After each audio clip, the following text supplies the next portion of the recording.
Hey!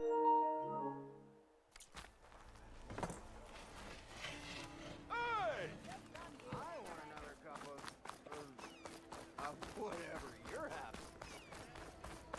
having. Just save at this campfire so I could Loud?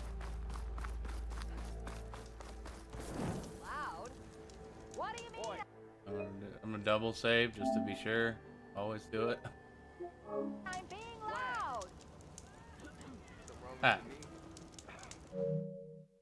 I think there's an update.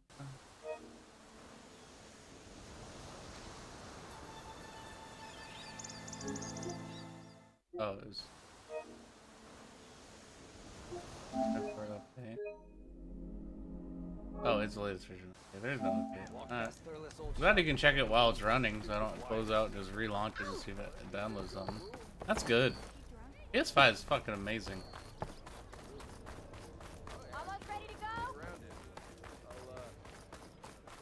Gotta keep going, sorry.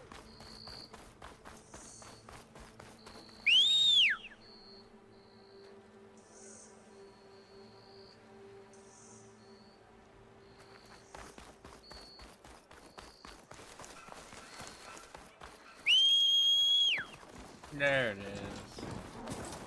Hey.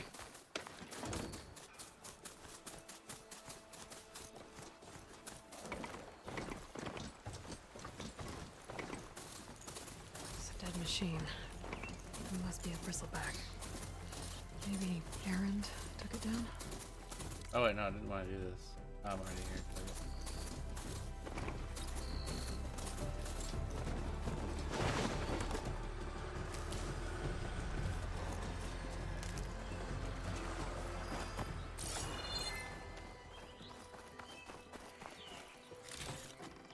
I can grab this from my stash later. Now let's see what I can craft. Well, that'd be good. I only lose one.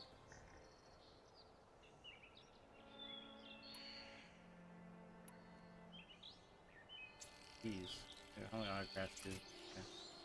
I wonder if this skill tree makes the crafting better down the road.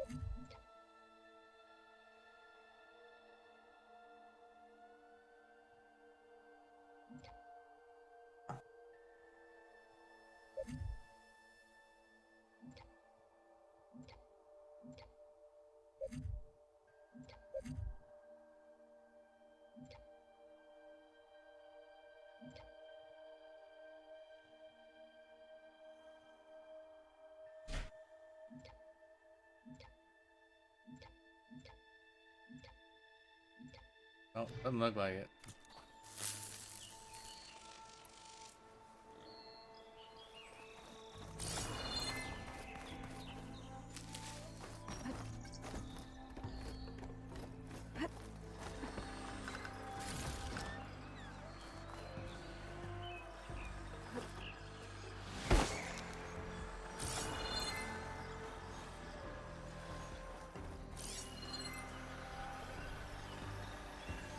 Let's see where this leads.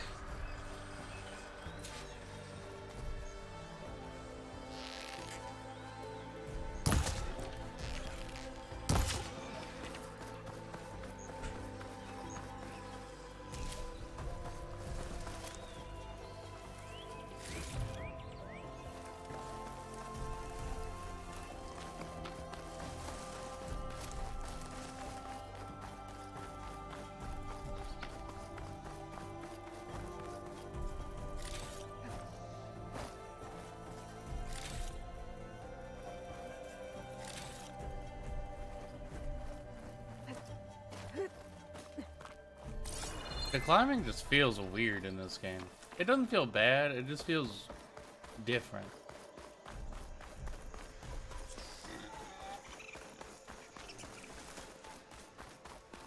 And I think it's because I've been playing so much Dying Light 2. That has to be it. And I'm used to climbing in that game. Just seeing it in third person just makes it feel weird.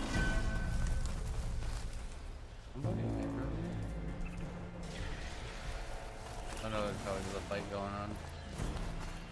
Oh, that one. Go.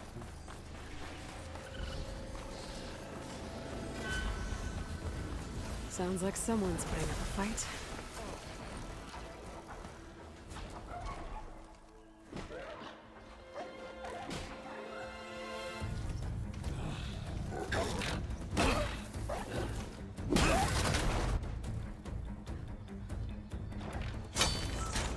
Another one down!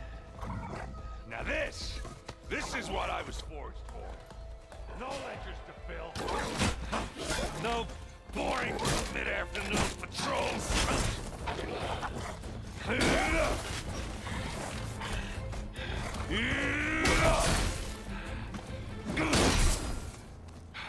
Just a hammer. Just a fight. Thank you, Trigger. Errand!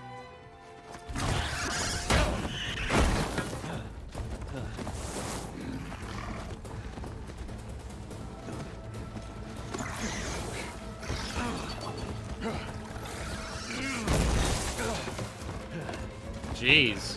Imagine climbing with a heavy-ass hammer, holding it from the very bottom of it. I think it'd be so top-heavy. Stay where you are. I'll handle the rest. It's cool that the guy up there grabbed it, though, because he knew it'd be fucking top-heavy.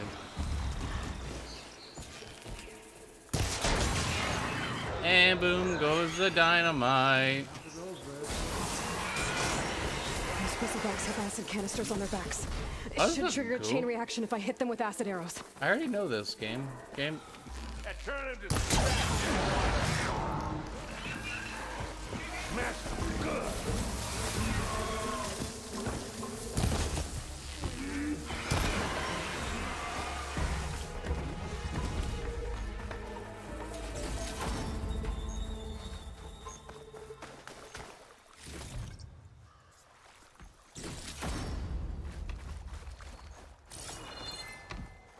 Ooh, blue. I love games that you run around and collect stuff. I could do this all day. You might have to meet me halfway. This will be in my stash when I need it.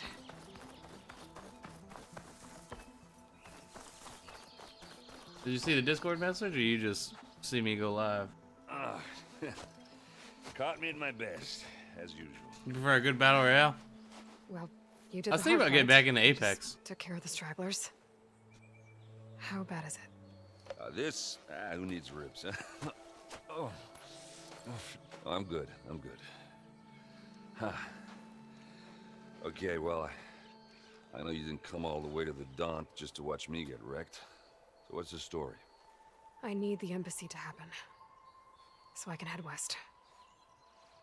Errand, what I did at the Spire, what we did, it didn't end the threat. It just slowed it down. There's still more to do. Really? Well, that's great. I mean, yeah, not the threat's not over part. That's not so great. But hey, whatever you're up against, your spear, my hammer, just like old times. Errand, I need the embassy now. I can't wait for you to heal. Couple of days rest, if that. Actually, even if you weren't hurt, what I have to do, it's better if I do it alone. Alone. That figures. Man, the PS5 looks so Aaron! damn good. I hate to interrupt the romance, but I'm pretty banged up here. Don't blow your blaze, I'm coming. This just keeps getting better. Huh. Listen, I'll go to Barren Light, get patched up. If you want this embassy to happen, we're gonna need this sun priest, Studius Wadis. Oh, I know him. I'll clear the Valley of Bristlebacks, then send Wadis to Barren Light. I'll catch up with you there. Well, I guess that's sort of like a goodbye. I'm sorry? You? Sorry? Ugh. Yeah, that'd be a first. Where is this coming from? Hey, just, forget it, yeah? Ugh. It's nothing. It sounds like something. All right, fine. Now, after the battle at the Spire, when you took off, you left without so much as a handshake. I mean, people like me, we fought and bled at your side, Aloy. You just disappear? What kind of person does that?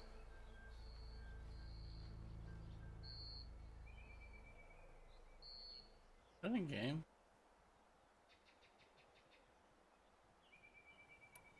Yeah, we'll do this one. Aaron, look. I'm sorry it wasn't easy for you when I left. And I know it's not easy now, but I'm kind what of I've been doing, bored of Aloy. life on Earth is Like the in voice danger, acting and is only I can great. save it. It's just that Aloy is such a lawfully good character. It's kind of annoying. Everything dies unless I succeed. Well, then let me help. Or boring, I should say. Can't. There's no machine to fight, no bad guy to kill. What I've got to do, I can't even explain it. Not even to people I care about. Oh, so much for being useful. Okay, Aaron! By the forge. I guess that's my cue. Maybe I should go with you to Barren Light. No, hey, you're needed elsewhere. Obviously. We'll make it without you. Way to be passive aggressive, sir. I think I've cleared out most of the bristlebacks. Chain Scrape can get back to work now. I'll go give Ulvund the good news. Vladdy's too. Then maybe this embassy can finally happen. I haven't even made it to the big open world yet. I'm still in the small open world. I didn't even open the rest of the map yet. Ooh, crystal.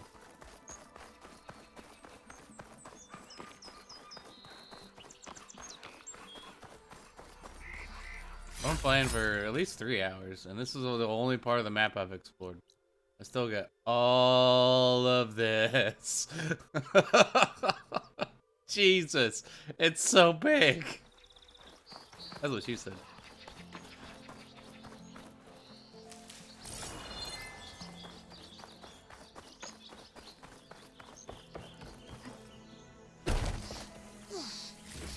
Hi, Wild Boy. Try this in my stash later.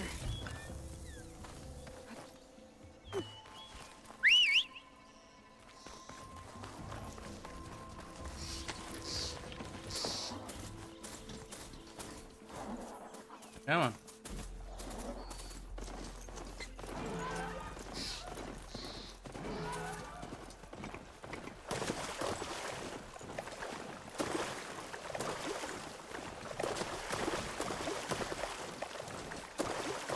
Yeah, I needed to go west again. I want to do the side quest. The bristleback is on hold. I'll wait for the embassy.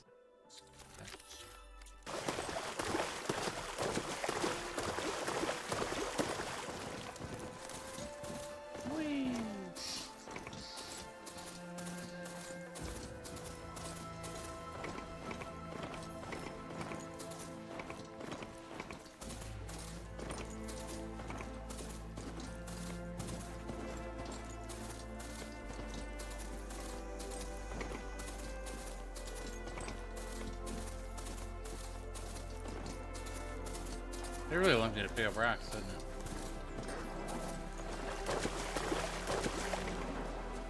Come on.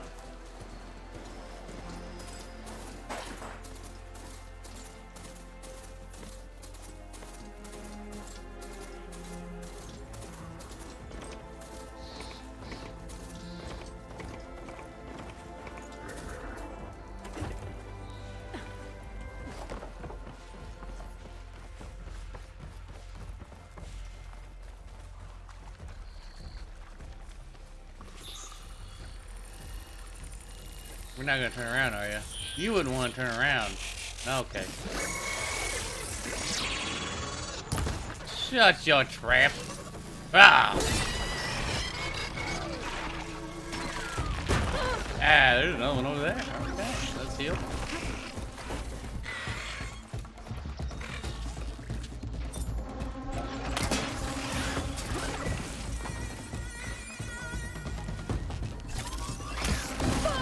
Ow.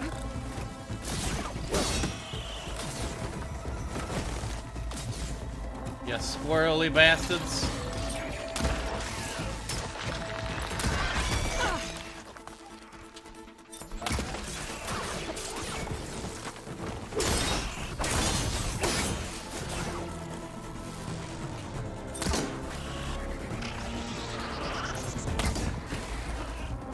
not giving up.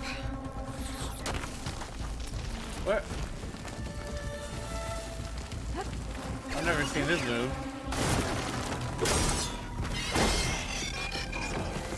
Me win.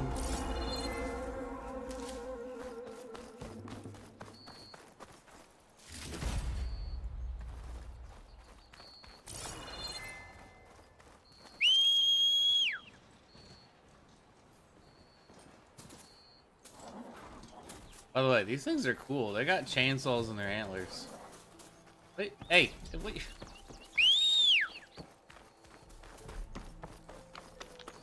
Look, they got fucking chainsaws on their antlers. What in the hell?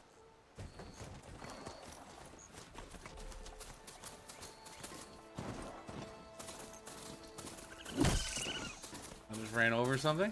That's cool. Come on, go up.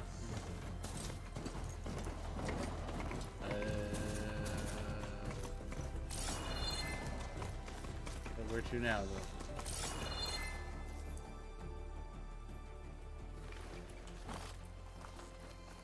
All right.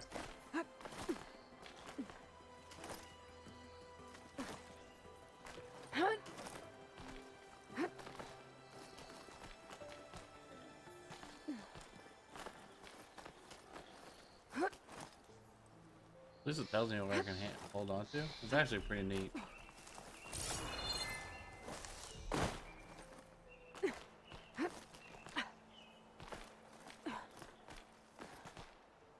They do a lot of big movements for moving very little. I can make use of this. Smoke. Coming from where Arnav said I'd find his crew.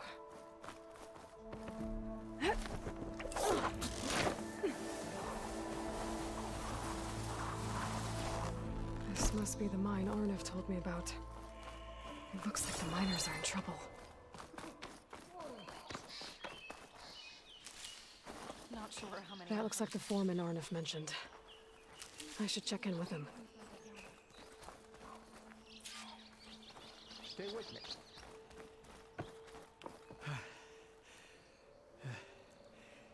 You good? I'm okay. Thank you, Corvin. Corvin? Arnav sent me. I'm... Not now. Easy.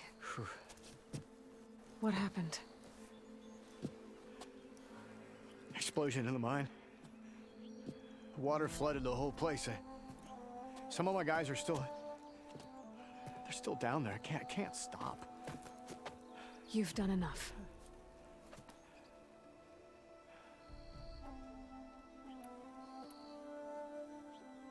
I need to know exactly what happened. We used controlled blast to open up new veins in the mountain. One of them must have gone wrong. I can't... I have to go. How many are still down there? Corvin, how many? Two. Two, I think. Two more. I'll do what I can.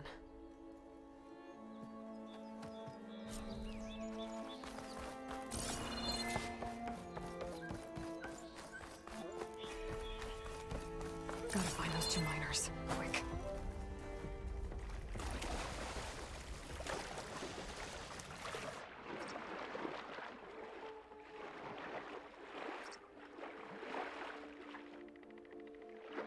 Hello? Can anyone hear me? Oh, wait. Can I cheese it? Hell yeah, I can.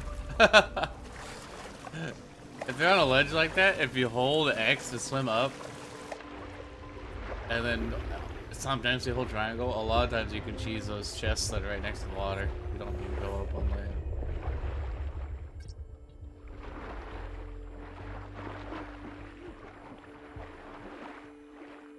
The miners. One of them doesn't look too good. I think I'm starting to see. Are you okay? Who are you? Corvin sent me. Are you hurt? My leg. I was a little too close to the blast. What happened? We were blasting in the farthest tunnel, but the scaffolding didn't hold. It collapsed. I think it blocked the drainage shaft. Water started flooding the place as quick as I drink ale. I barely managed to drag us here. So something's keeping the water inside the tunnels. What are you thinking? I've got an idea. Are there more explosives? Are you crazy? Yeah, should still be some up top, but you'll need these fuses. Are you crazy? You can't move, and I'm not leaving you. It's not like she can make things worse. She can cave in the whole fucking system? I need to find whatever's blocking that drainage shaft. I know it's sky high. Hopefully without...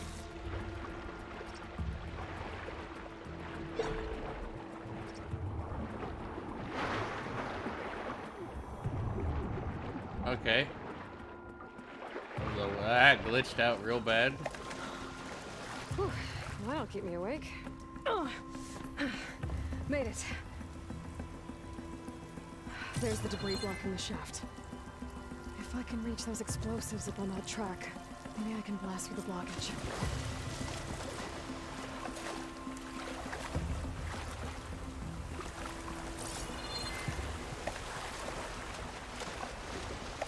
There's something in the water in there.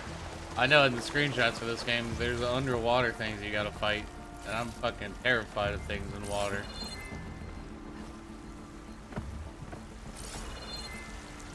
Oh, there's the climbing bits. There we go. Come on. There we go. You're using so many exaggerated movements, Aloy. You're gonna tire yourself out. I didn't even jump. Just would have fell.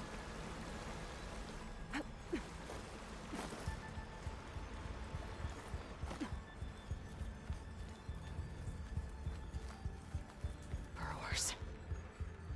Gotta find a cauldron to learn how to override machines.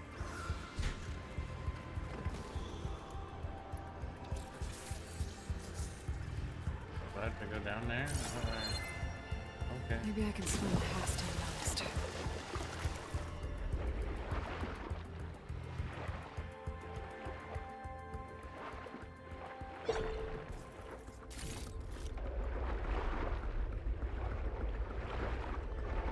Go ahead and get a breath of air real quick. And then go back down. Wish she'd turn on her light so I could see something. This is super dark.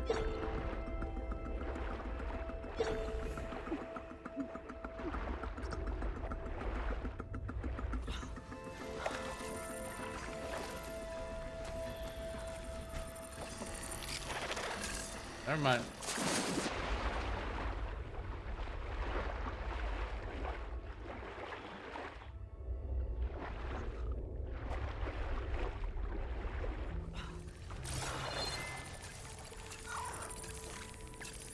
I'll give up the hunt soon enough.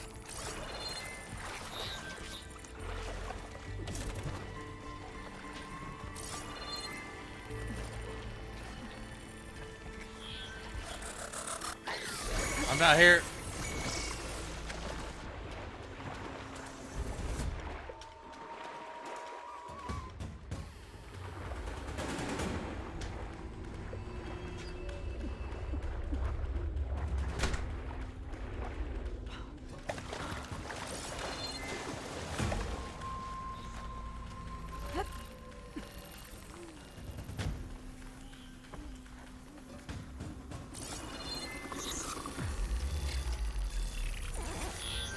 Hi.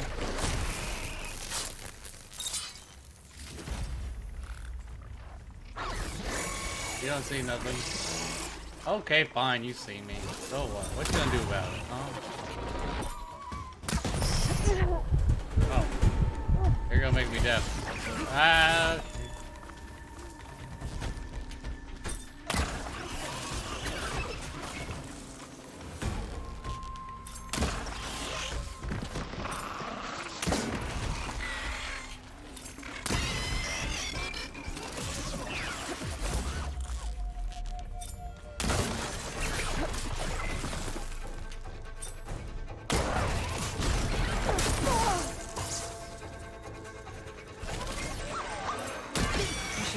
tracks. See if they lead to the explosives.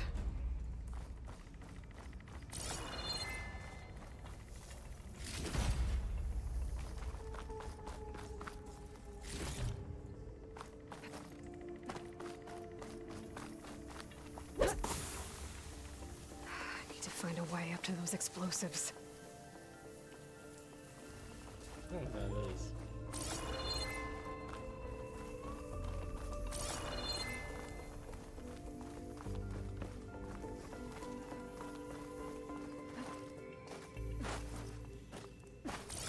Okay. Alrighty. Some things you just can't climb them.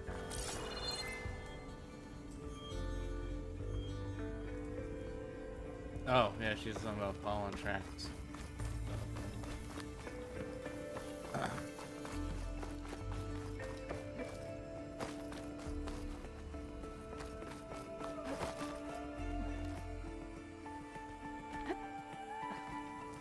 Let's see where this leads. Do this? Valuables.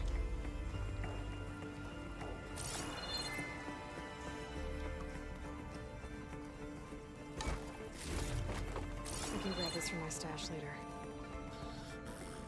I wonder if I gotta get. I'm sure I do. To get the platinum, do I have to get all audio files in the game too?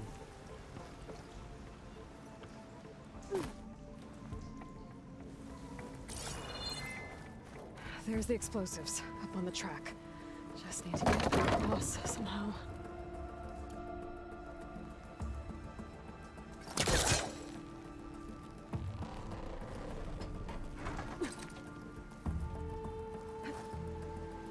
Are you flipping? Okay, imagine if I didn't drop the ladder first. I'd be a little upset.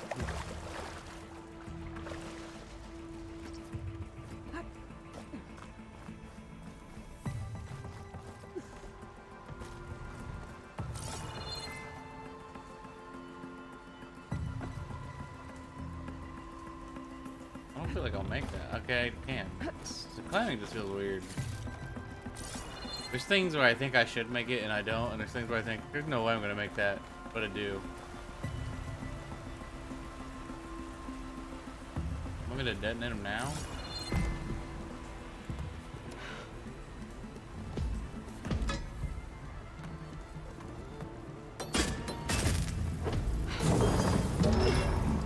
I don't think that's how fuses work.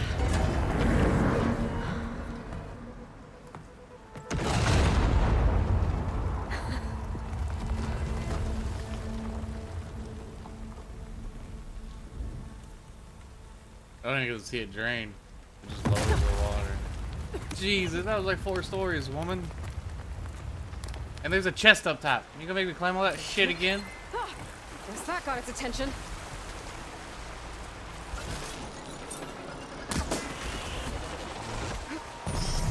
Oh, wow. Okay. Come on. We going in for the close one.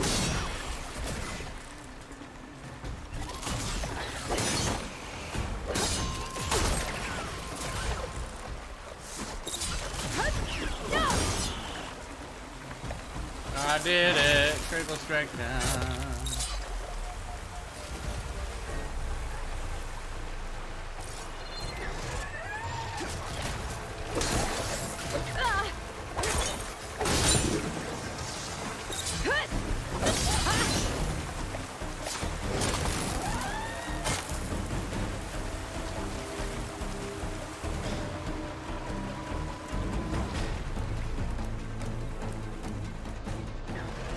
Oh, there's another one. Oh, jeez.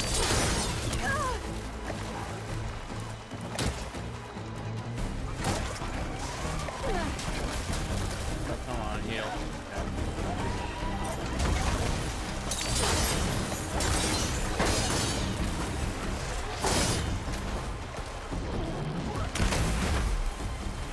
That skill's so cool.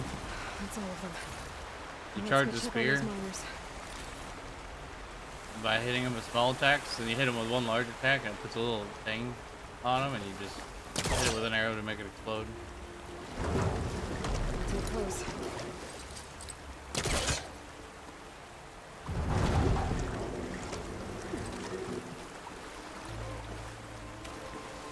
Why do I have two? I feel like I need these.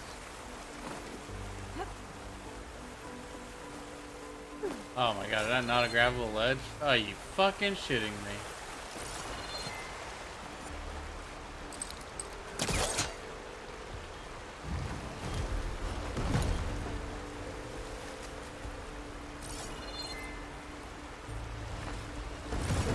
I might just give up on that shit. I can jump with that, can't I? I need this.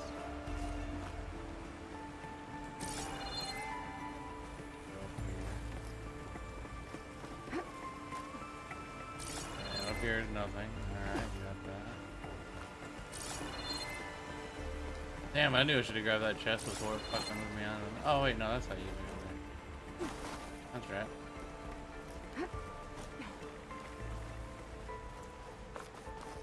I think I'll fly in the F-16 today too. Play some DCS World. Alright, it's been a fucking 6 months since I did it. I'm gonna be so lost, but I want to do it anyway. Did it! Yay! It's for my stash when I need it. Okay, don't die. Okay, thank God. Where do I pull those things out from over here?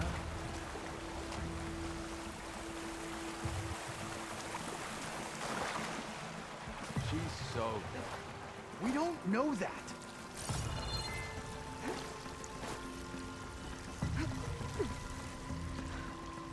Looks like everyone's okay. I can't believe we're not gonna die. You did it. I thought you blew yourself up. Are you two okay from here? I can get this idiot down. Don't you worry. Thanks, kid. I'm a kid now. Okay. I guess she's not that old. She's like, what? Fucking 19, 17? Aloy's not that old in this game. This is only like 6 months after the first game. Come on. Up we go. Better let Corvin know his men are all right.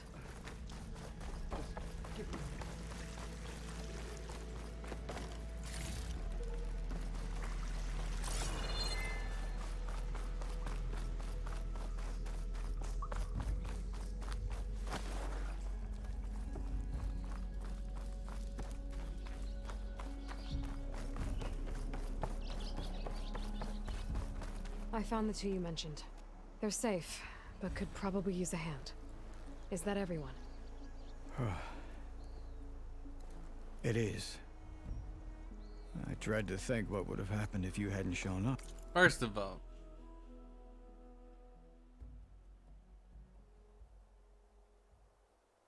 all she said was, I found the two you mentioned. Didn't say they're alive or dead. I knew Oh, we I were didn't blasting assume too they were much, alive. but the man who staked the claim here, Ulvund, he kept pushing and pushing me. I tried to shield my crew from his constant demands every damn day. I feel like somebody needs to put an arrow in this dude's head. I should have been stronger. Olivin, I mean. Because, like, this is You like were the there third for your person crew that's when they saying that needed you. Olivin is slave driving That him. counts for something. Ulvund can threaten me all he wants. I am not letting my people back into those mines. Will you be all right? Yes. I can take it from here. You are owed, Huntress. Olvin's name keeps coming up. And it's never... You get skill points every time you do a mission. I love it.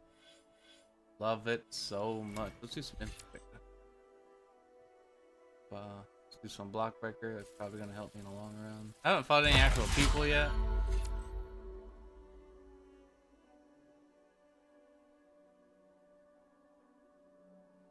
Oh, the staggers? Hell yeah.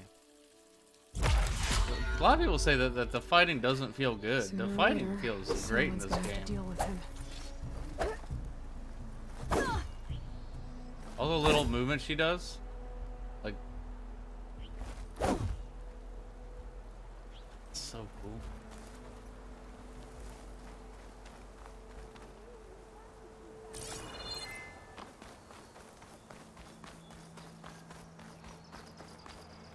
Wait, is this a new thing, or what's this? Thank you, Huntress.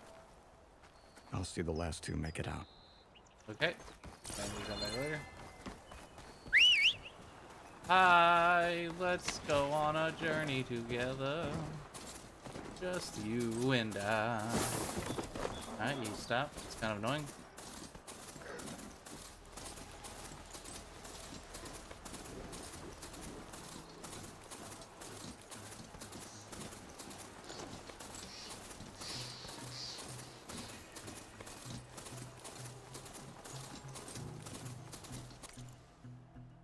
Wow. This. Oh. Actually, yeah. Strangers. Oh. Mold said I could find. Bring it on.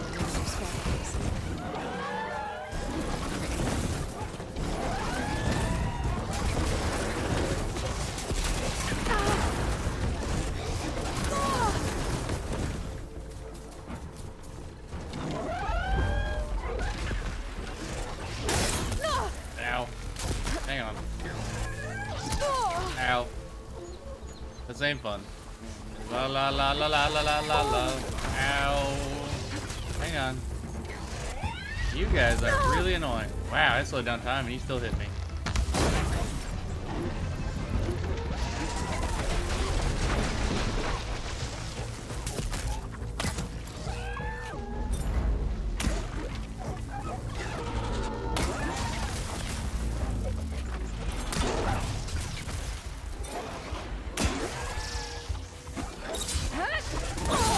Down it goes. Critical strike. Get out of the way. Okay, I think you're invincible in the middle of an animation. Great. Okay, here we go again.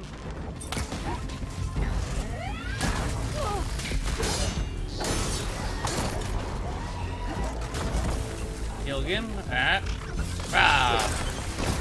Roll. There's another one. I thought that was the last one. Okay, I need to go for quick heal again. Let's recharge my heals here. There we go.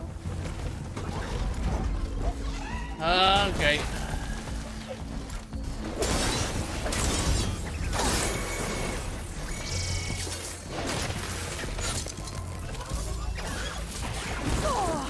Okay. Hey, you get him, Mount. Hell yeah. I need to revive you. Hang on. Hang on.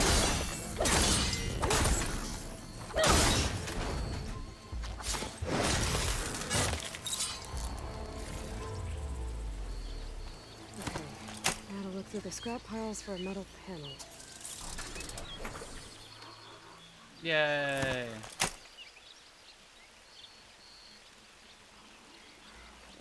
That's what I'm gonna try to use. Actually, I think they're currency too. I don't even think that was worth it, because I could just go get another one. Oh well. You live and you learn. Better check another scrap pile. Because I feel like you find scrap so much, I don't think it really matters.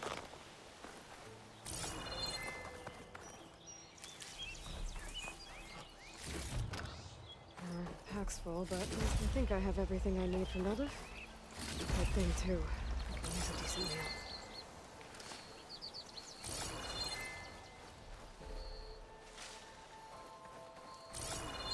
Oh yeah, if I can, yeah.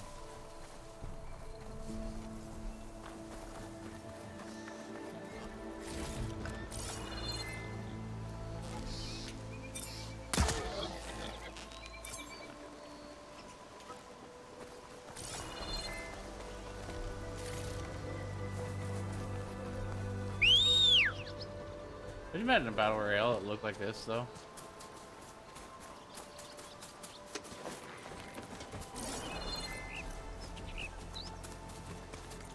Alright, I did that one. I just gotta go to the camp. Hey, boar. No, come back. Come back. No, come back. Oh, can I shoot? Oh, I can shoot off my back. I don't know why I didn't think this was possible. Oh, I did good. Nice.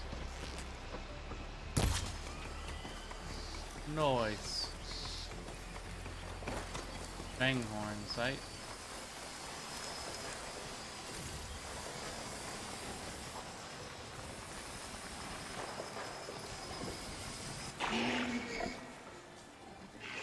Looks like a handsome.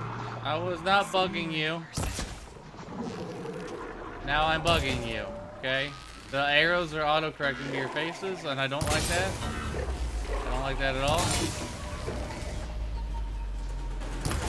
Okay, you can climb up here. I did not want you to. You're gonna have to go back down the mountain, sir. That did nothing. Okay, okay. You Spitfire. Don't like it. Or molten metal, whatever it is. I'm just gonna scan you and keep rolling out of the way.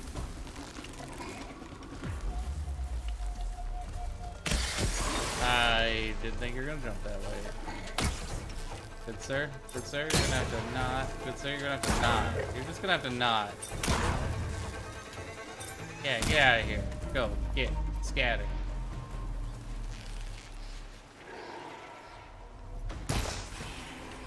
Oh, I can hit him with the poison arrow. Now you're corroding.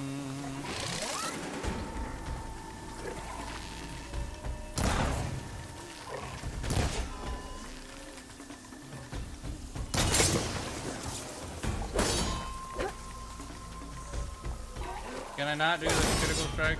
Okay, that's fine, I guess.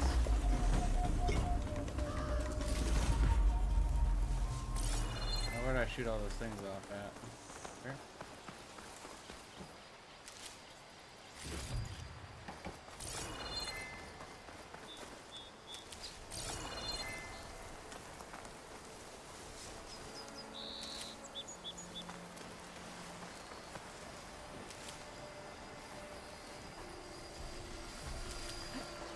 Oh, wrong button.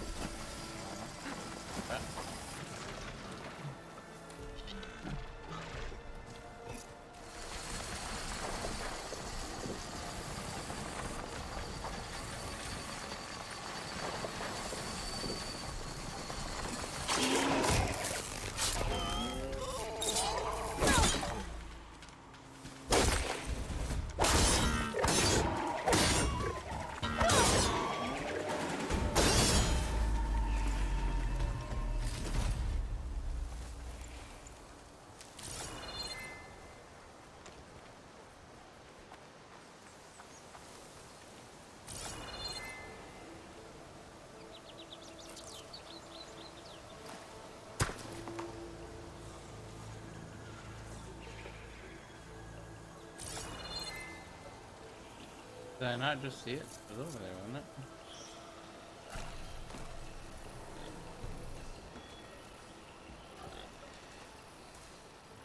Ta-da! Aww.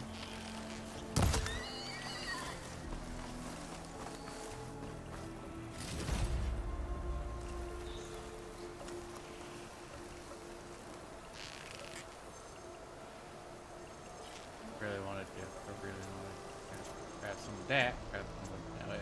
How many aircraft are these? Where's the L5? Okay, that's good. Okay. Grab one of those. Oh, good.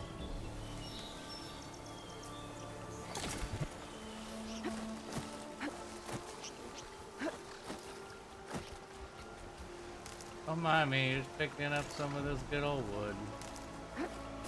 Ah, ah, roly-poly-oly.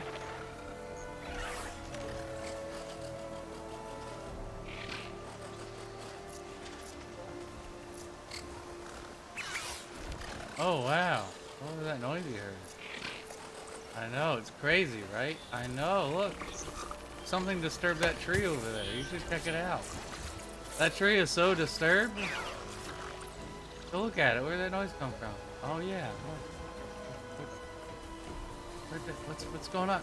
Ha! I did not do the strike, but whatever. It's fine. 3 and another. There's another aggro to me. Throw rocks. These guys are pretty easy.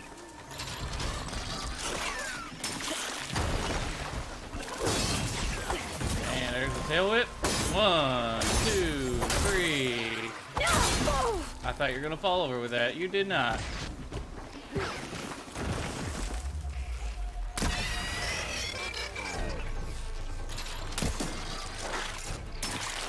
not want to gather wood. Hang on, I'm looting your friend. Okay. Don't do it. Oh wow, you do 3? Be happy though. Huh? Be freaking happy about that. Cowboy. Stagger. Stab. Right in the tail. You're a weak point, man. The music is still on? Okay. Well, don't have to worry about running out.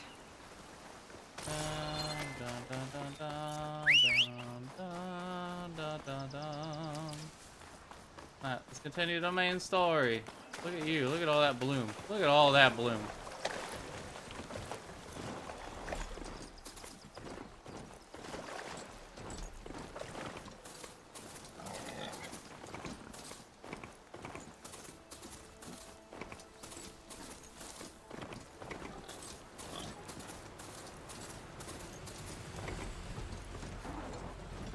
Have to go on foot from here. Be welcome, Elf. Time to get Ulvin to blow the whistle, then Wadis to bear light.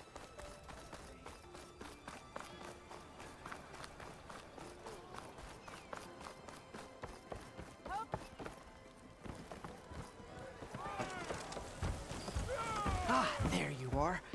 I happen to receive another visit from Ulvin himself. He was pushy, but I stood my ground. And dare I say it, I even got my own back. Yes, I did.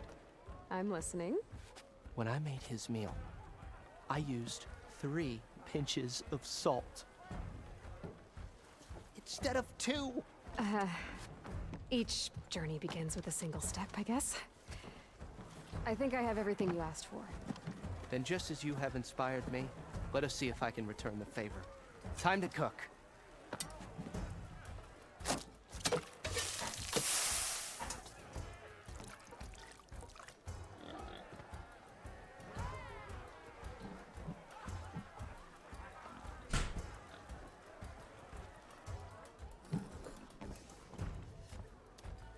Wow. Mildif, that was inspired. Next time you want the best provisions, you know where to find me. Your next order of any dish will be on the house. Thanks. And don't forget to stand up for yourself. Funny you should say that. As it happens, I'm already cooking up my next portion of resistance. Hope to see you again.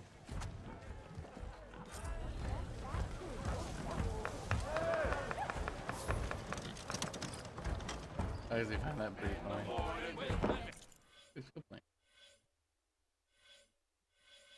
Let's keep going to warrior.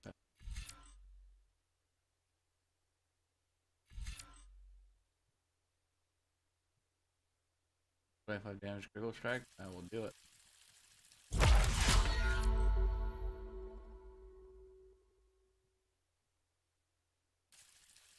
Alright. Not this one actually.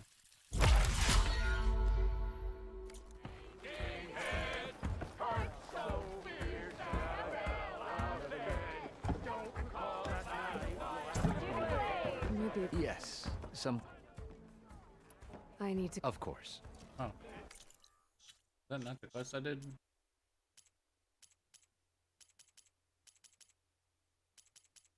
Alrighty.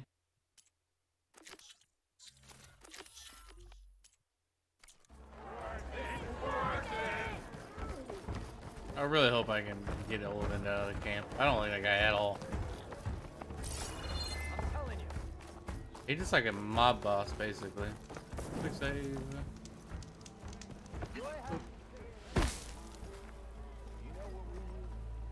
You're back?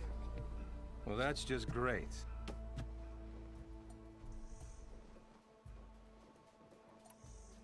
I cleared out all the bristlebacks. Oh, you did? Now that you've recovered from your shock, time to blow the whistle. Oh, there, not so fast. I'll have to send someone out to confirm the kills. Make sure the valley is safe again. Shouldn't take more than a day or 2. No. You blow the whistle now. These are innocent Osram lives we're talking about here. Surely the delay... Either you do it now, or I will. Ah, I knew you could do it! Friends, gather round. The savior of Meridian has done it again. What? The Bristlebacks are defeated. You, What? sound the whistle. Chain Scrape is open for business. Terrific. Yay. Everyone sounds And so Olvend enthused. has agreed to personally pay Yeah! That's more like it. Yeah! Woo! Haha. Yeah! Yeah! Don't you have an embassy to get to? Yeah, I guess I do. Merchants are now available. Yay. Hunters help out with new weapons, replace all valuable potions, cooked up skill boosting food. Nice. Well, the chain scrape's back to work. Merchants should be open to trade. I should see if they have anything useful before I send Wadis off.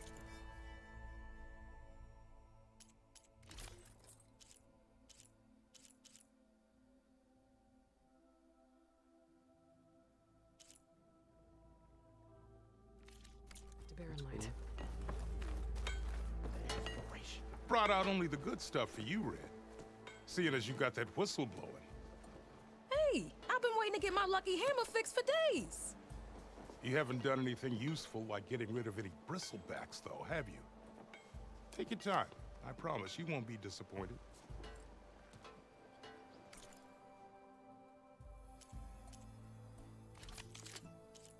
Okay, so this adds fire. Sharpshooter bow. This adds.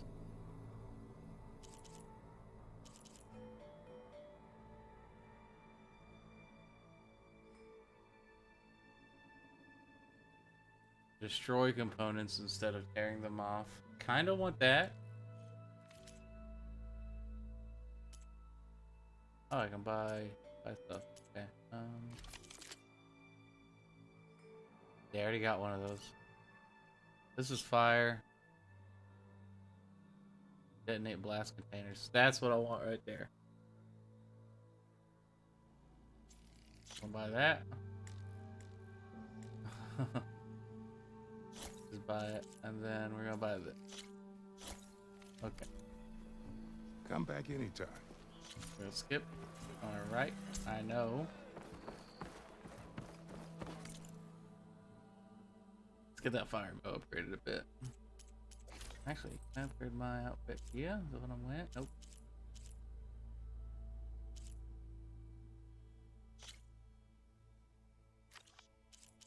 I haven't found a Scoundrel Spark Coil yet. I think I would've.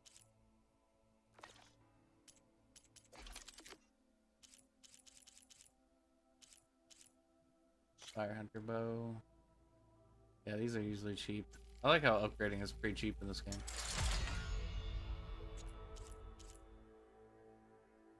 I use a Charger Circulator to buy it. Let's see.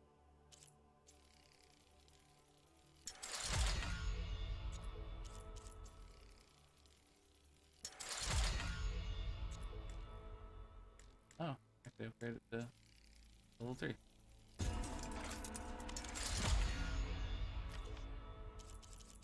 I can probably upgrade. Oh yeah, the trap can.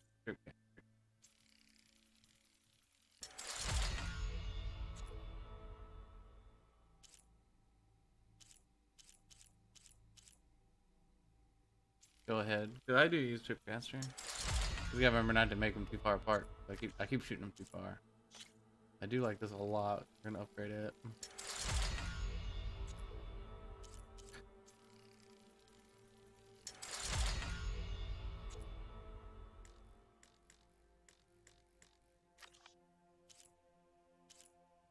I can upgrade my regular hunter bow. All right, do that.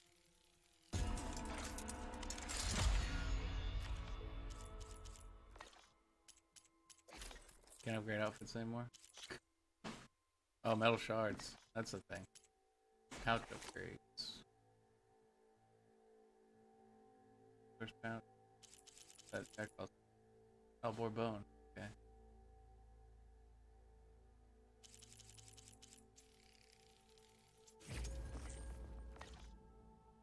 Nice. Oh there.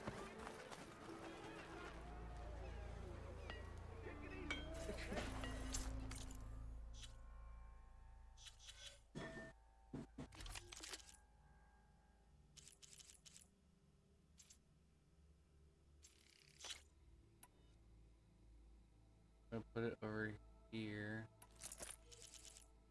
I don't really use. Switch up the fire hunter bow and my bow when needed at the time. Well, you know what? We'll get rid of this frostbook. I don't know if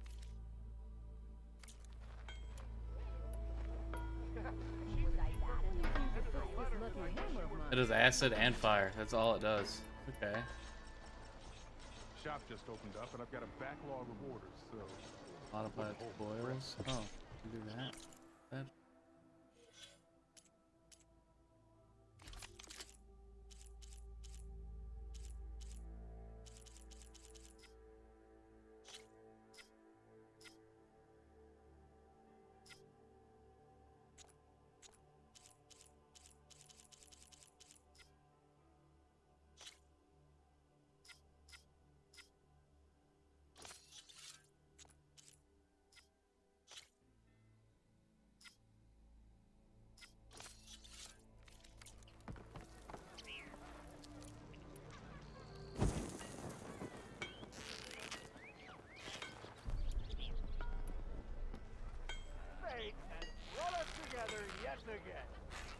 Yo, Scrounge!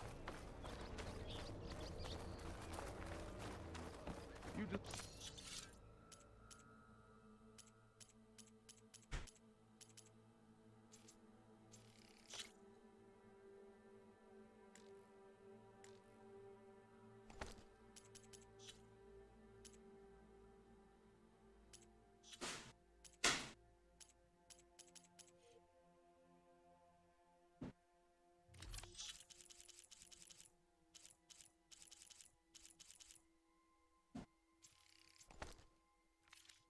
My lucky day. Can't go to work with a broken hammer.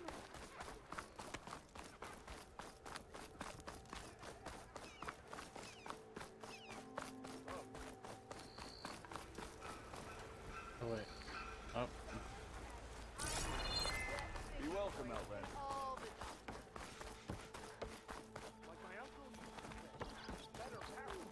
Am I lost? Or am I... There's enough of me for you all. The way to Barren Light is clear. Get moving. You're not errant vanguardsman. I will move only when the captain When says... I've cleared out all the bristlebacks, which I have. Captain's orders. So they're okay? Banged up, but breathing. And waiting up ahead for you. But I was supposed to have 3 escorts. I'm off to Barren Light, Wadis. Like Aloy said, Captain's orders. You can stay here. Abandoned to the riffraff? I think not. Guess you're coming with me then. See you there, Aloy.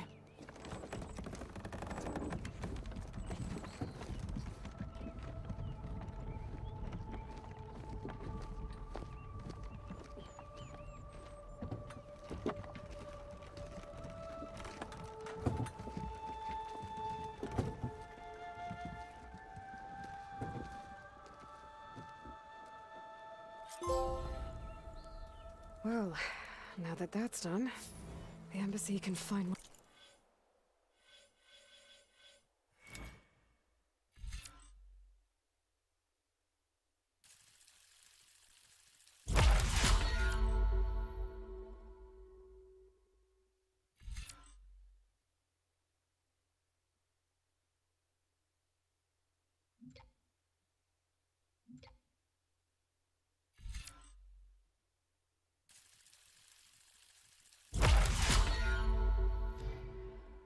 get underway.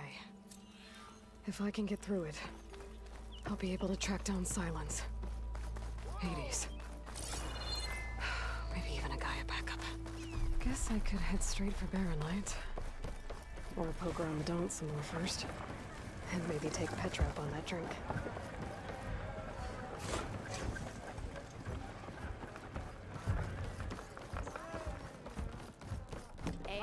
Come for that beer after all, eh? Fancy Here, game of sit strength. down. Get a pint in her hand. Wasn't expecting you to swing by. Since when do I do what's expected? Ha! There's that spark. Fire and spit.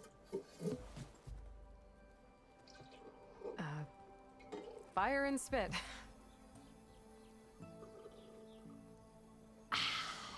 That's a blast from the bellows. Won't fix the forge, but at least I can forget about my troubles for a while. Like what? Well, things aren't as bad since you got this place running again. But we still got Olvin grating the gears about his concession decree. If you don't put that down, I'll come over there and show you how that game ends. Anyway, right now, I'm just worried about those Is he gonna play refugees Five out Finger in Fillet? Sunfall. To come all this way enduring Forge knows what. Shadow Carja refugees. What are they doing in the Daunt? Looking for a new home, I gather. They're camped out by an old trailhead, southwest of here. And therein lies the problem. A Stormbird crashed up on the cliffs last week, and Talon Cleanbrokers had his eye on the salvage ever since. But the refugees have barred entrance. Mustn't interrupt their sun-scorched ritual. Something about finding a twilight path. Huh. Never heard them talk about that before.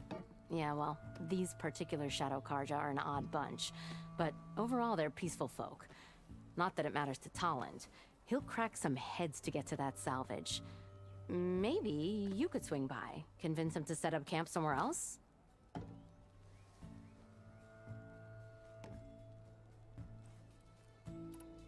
So the bristlebacks in the Daunt. You're a pig. Blasted things, those bristlebacks. They just showed up one day, rampaging around the valley like they exploded out of a forge. Lost some good people. But bless the bellows, you cleared them out and got this place working again. That put a dent in Olvin's plans. Now, if only there were some way to smash them all together and run them out of town. But how could bristlebacks in the Daunt help Olvind? 2 words. Concession decree. Since no one knows where the bristlebacks came from, Olvind has taken to blaming the Carja for them. He's hoping to dig up enough old resentments to get a strike going until the concession's signed. This is just his latest attempt. He's been trying to rile up the workers since the day he rolled into town. About that, I think the bristlebacks came out of Olvin's old mine. Now there's a spark that could light a fire. Can you prove it? I'm working on it. By the forge. Grab my ear if you nail it down. I thought you'd be back in Freeheap. Well, after the big battle at Meridian, I went back, but realized it was running smooth. Didn't need me. Heard about the rebuilding out at Barren Light. Figured they could use another hammer. Been scraping by ever since. You could always leave. And go back east? Nah. I ain't one to leave a lit forge. Besides, someone's gotta be a squeaky wheel for the workers around here. What else can you tell me about the Shadow Carja refugees? Well, they don't call themselves Shadow Carja for one. At least, not anymore. They're some other brand of sun-crazed. But whatever side of the sun they're on, they're peaceful through and through. Don't seem to want for nothing except a place to live, pray, and just enough food to keep from starving. So they're just camped outside by a trail, blocking entry to a wrecked Stormbird, waiting for... what, exactly? Don't rightly know, but I'll tell you this. Should they ever wise up and salvage it, a Stormbird heart is worth a lot. And if they get there first, then by Ostrom law, it's theirs. Not that Tolan Cleanbrokers ever lost sleep over any law-breaking. Who is this Tolland Cleanbroker? Just some chuff-huffing pondsman. Got a shop here in town. Lived in Chainscrape since there was a Chainscrape. He and Ulvin go back a ways. Like a pair of coals and a campfire, those two. So Tolland works for Ulvin? Ha! Ulvin might think so, but Talon scrapes up his own scams. And he ain't the type to let a few refugees get between him and Stormbird salvage.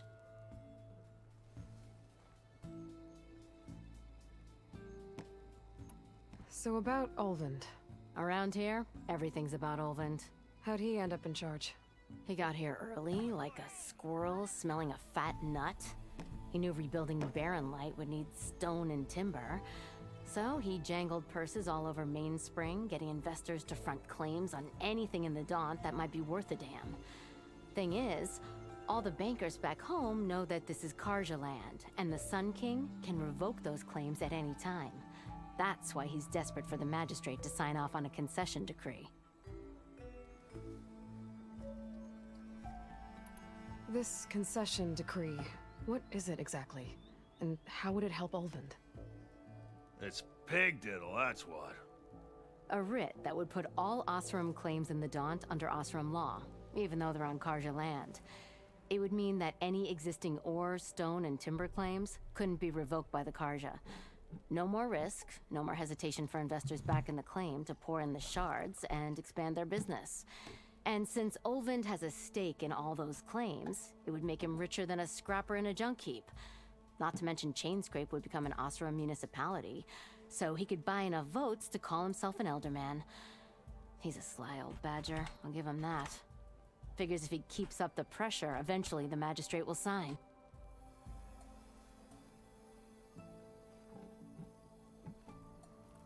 Well, if I'm up that way, I'll talk to the refugees. Try to convince them to move. Much appreciated. They have it rough. Don't need Talon making it rougher. Petra said Talon Looking for a does new shop keyboard. here in Chainscrape. No one wants to play strike. You guys got any recommendation for keyboards? Anyone. I don't need a numpad on mine. I'm thinking about getting one without a numpad just because I don't have a lot of desk space. It'd make it a little smaller. I don't really use it. February 28th, that's due.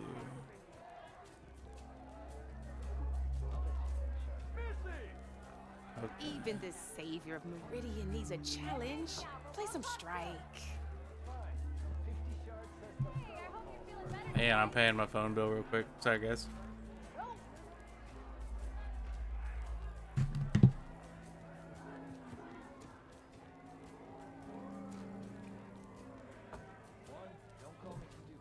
I'm gonna buy a keyboard and stuff. I want to make sure I got all my bills caught up before I buy anything extra. It's a Tanakh game, but any tribe can enjoy it.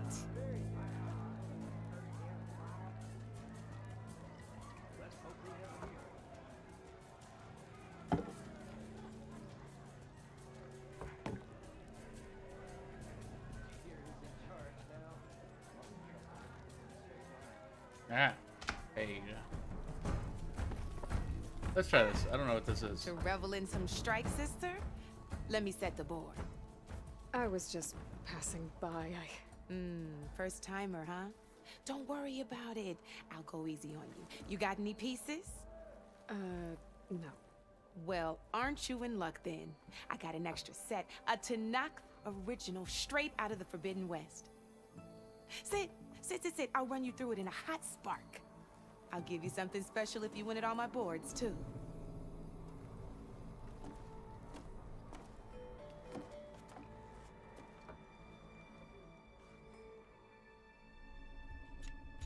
Beginners to go away. No.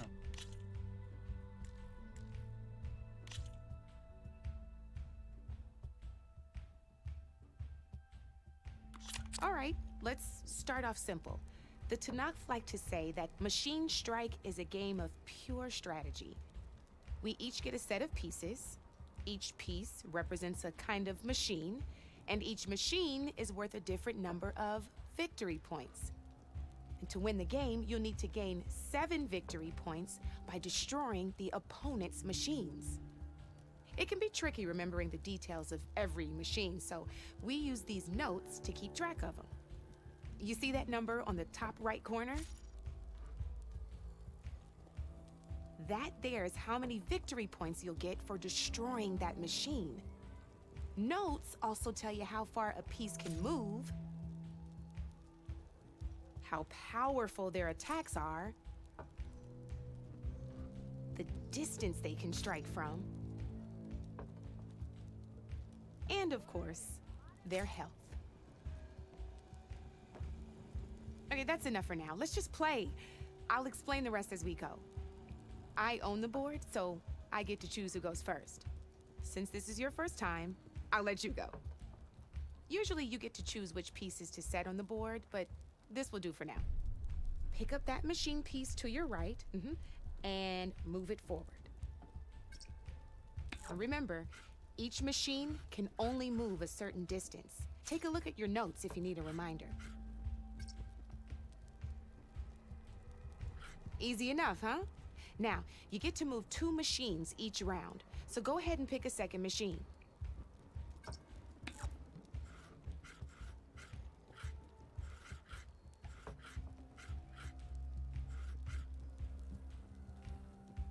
Perfect.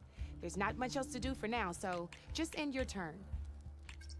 We're forging onwards. Let me move my pieces here.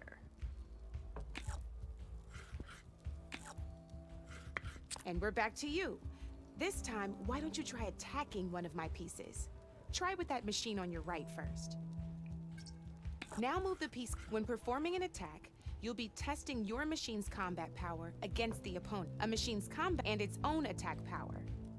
This board only has grassland terrain, which has no effect on a machine's combat power. And your current machine has 2 points of it. So in total, your machine's combat power, since my machine isn't the one attacking, it has 0 points of attack power. And just like your machine, it's so right now, this means your. Did you get all that? Knew you were a smart one. Finish up by not pulling any punches, huh? Now grab that second machine of yours. See how your machine can't move close enough to attack mine? You can make your machine sprint. That lets it move 1 space further. Try it out. Downside to sprinting is that your machine can no longer attack. Now, some players like to take a risk and overcharge their machine in cases like this. Overcharging lets you attack after a sprint, but it will damage your machine's health by 2 points. So use at your own discretion. Let's try doing that now so you can see what I mean.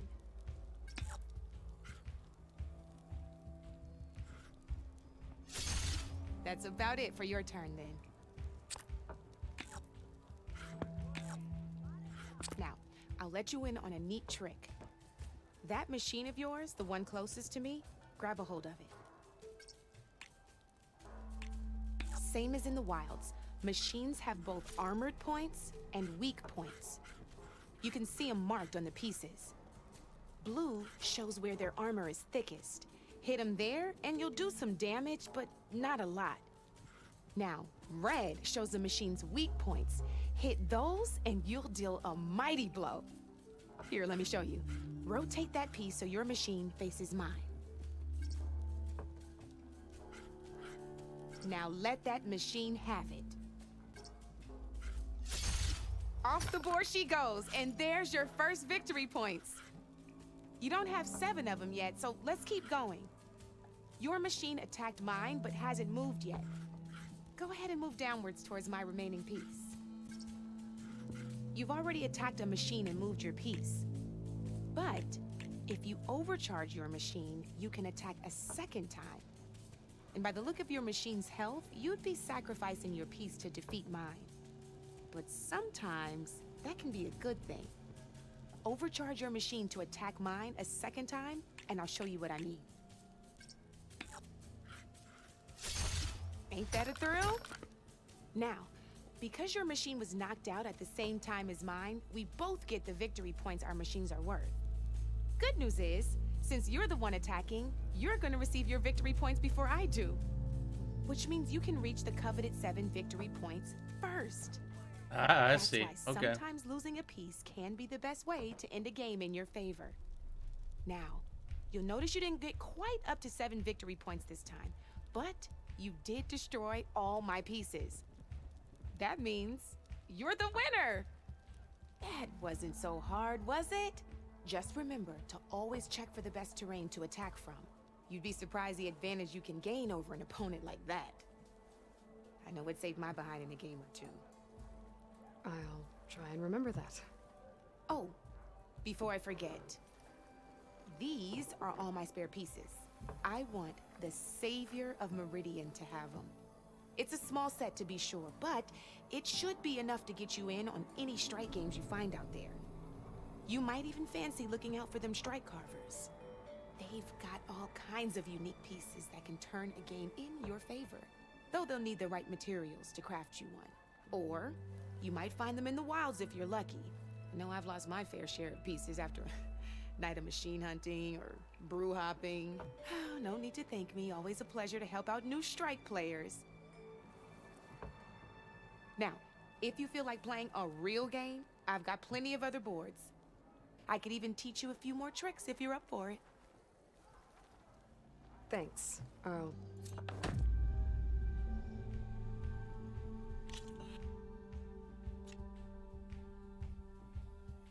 I want to try another one. Oh shit, I'm not even looking at chat. Oops. Didn't matter, no one's talking anyway.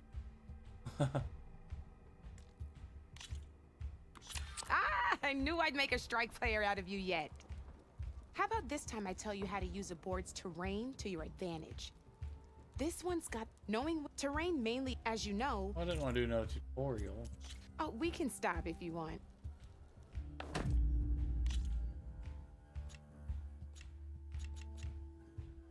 Come back anytime, Red. Ew. Where's your ale? Ugh.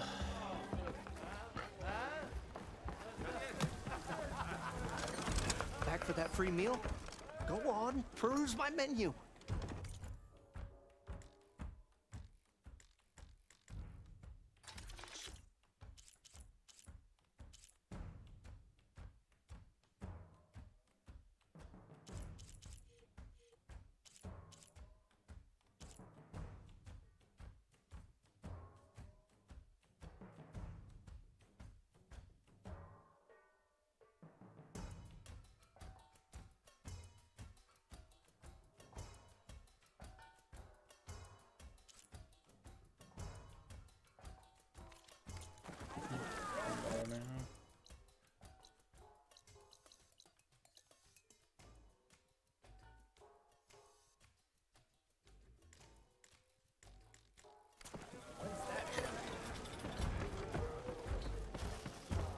The other day. I know you and him don't get on. Watch your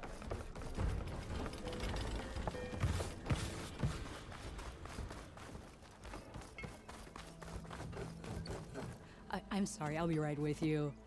Okay, I'm not saying it's a bad idea. I'm saying it's overkill. It's a weapon! Kill is the point. Not if it blows the user's arm off! Oh, just stop talking. Where are we? So, you look like someone who's always searching for a new weapon. Am I right? Actually, But you're just nuts! I am with a customer! I'm not a customer. I got it! Triple the powder. It'll blow a Strider sky high. Ba-boom. One shot kill. Guaranteed. Maybe I am. Then you are in the right place at the right time, Red! How would you like to be the proud owner of the world's first machine-enhanced, Explosive, done in one, machine wrecking, yet perfectly safe, javelin thrower?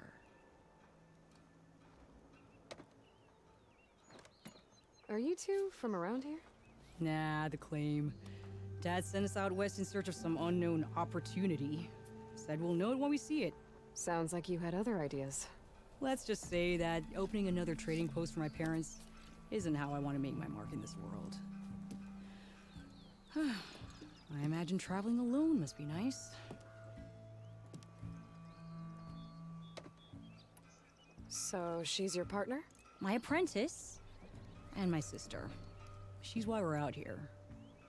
There was an incident. Another incident. Involving explosives? Ba-boom! And Dad's precious homebrew. He shipped us out the next day. Huh.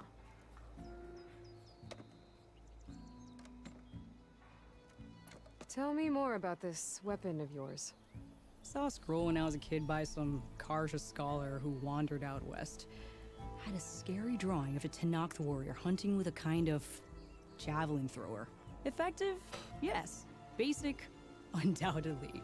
But coming out here made me remember it. And I'm on the brink of vastly improving the tool's archaic design. Whereas I will perfect it. I can use machine parts to enhance the user's throw, increase the projectile's velocity, while Boomer here is adamant that enhancing the projectile is better. Namely with explosive tips. Boomsticks. Why not both? That could work.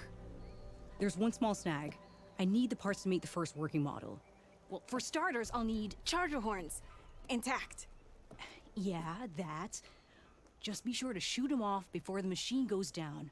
Otherwise, they break. But the real innovation, and keep it to yourself, is a fang horn rib. There's a mean one east of here.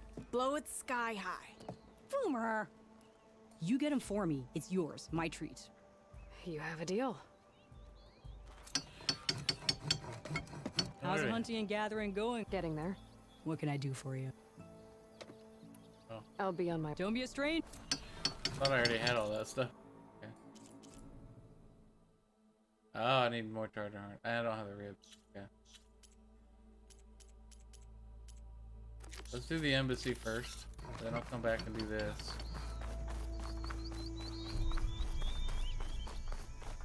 I could get around faster if I find a charger to override.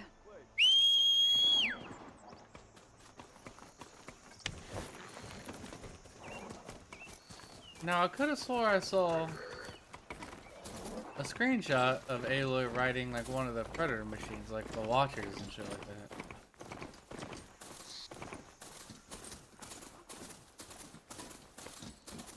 That's all I want in this video game, is to be able to ride those like a Thunderball or something. Just fucking ride that shit. Are you having a good day yet?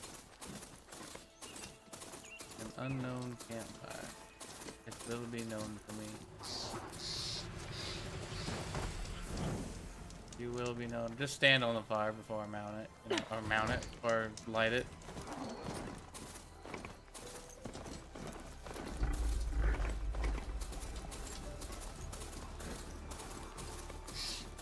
Oof. Yawn. I'm tired. These open world games are beautiful. I love playing them. I just get so tired when I'm playing them. It's like reading a book. Last part of the Sundom before the Forbidden West. Carja horn.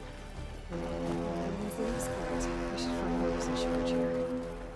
Might be worth taking a look around too. Ah, Savior. Tell me, are you seeking passage into no man's land by any chance? Maybe. Why do you ask? Ah, well, to hammer it plain, there's treasure out west. Unclaimed scrap and ancient metal. And I've got a sturdy band of salvagers that knows the lay of the land. You're not afraid of the Tenakth? Terrified. But I carry out most of my business in no man's land. Neutral territory and all that. Barren Light is our port of entry. When its doors aren't closed for an embassy. I was hoping your arrival meant they might be opening soon. I've got a business to run, after all. I want that embassy to happen as much as you do. Believe me, I'm working on it. Good to know. And keep us in mind. If you do manage to open the way, our main camp will be just past Barren Light. We'll buy any scrap you've got on you. And if you're looking for machine parts, we've got the best in the West, guaranteed. All right. Maybe later then. If you could get those blasted gates open.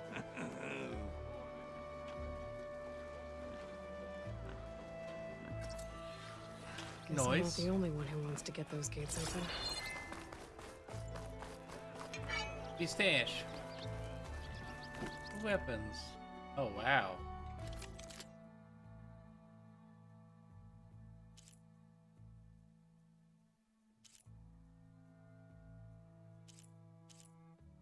$60?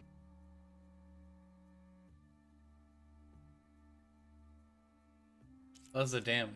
Okay. I was like, it uses 60?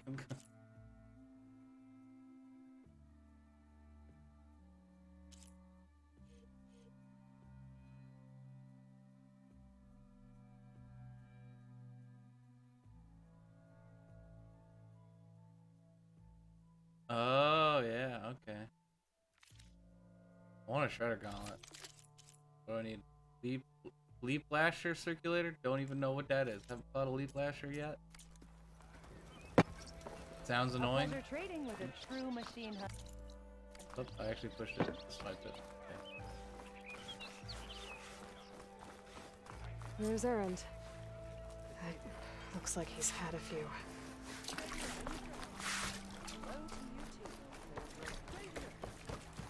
Savior! For the love of Dawn. Savior, you're my last hope. Conover. She's Meridian's savior, not yours. It's just Aloy. What do you want? Please, no one will listen. But the Eclipse... they're here in the Daunt. Really, Conover? Aloy's the one that defeated them. You're bothering her with this hogwash now? Some of them must have fled west after the battle at the Elite. I saw one of our sentries, Lorovic, sneaking off to meet with one.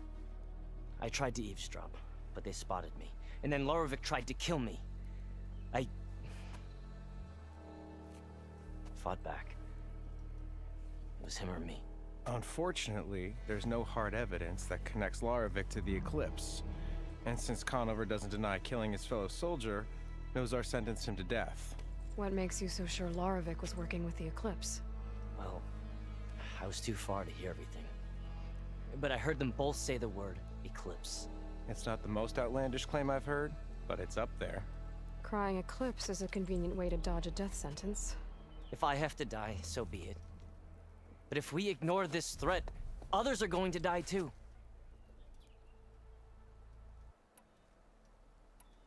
The meeting you witnessed. Did you hear anything else about their plans? No.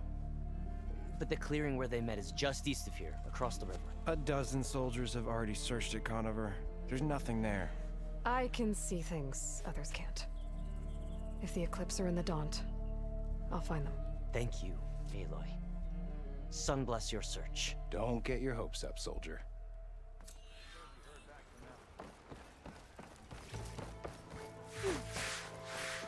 Gentlemen. That's our cue. You taking the edge off? Huh. I mean, I'd ask you to join, but who'd be left to save the world, right? All right, now let me guess. You're in a rush, right? So, whatever you need, ask away.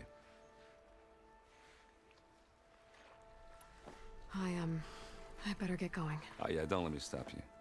Just, are you sure about this? Saving the world, that sounds like a lot for just one... Erend. Yeah, all right. Can't blame me for trying. I guess what I'm really trying to say is, if you ever do need me... I know where to find you. Hopefully sober next time. Yeah, don't count on it. Be careful out there, Aloy. Who's scrubbing? Quit it. Lighten up, Paif. You've got a thick wall of stone between you and the Tanakh up there. Yeah. Are you in charge around here? Ah, apologies, no. That would be Commander Nozar. I'm Lawan, his second in command. So, what brings Aloy of the Nora to Barren Light? I'm here for the embassy. I need it to happen so I can head west. And maybe now that Studious Wadis is here, we can finally get things underway. Yes, the Sun Priest.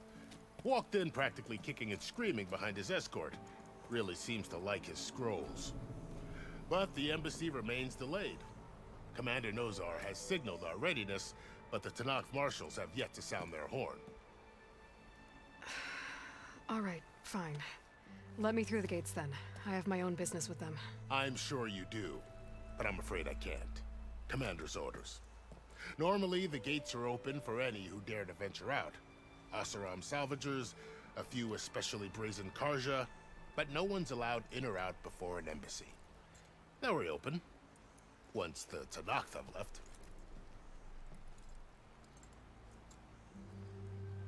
That guard behind the guy I'm talking to has the most creepy smile I've ever seen. You said something about Tanakh marshals. Who are they? They're the tribe's elite warriors. Before every embassy, they arrive with a contingent of soldiers from each of their 3 clans. Then, during the proceedings, they negotiate on behalf of their leader. And by negotiate, I mean, stare down our sun priest until they concede. Baev over here came face to face with them for the first time at the last embassy. Came back drenched in his own sweat. It was hot that day, sir. It was indeed.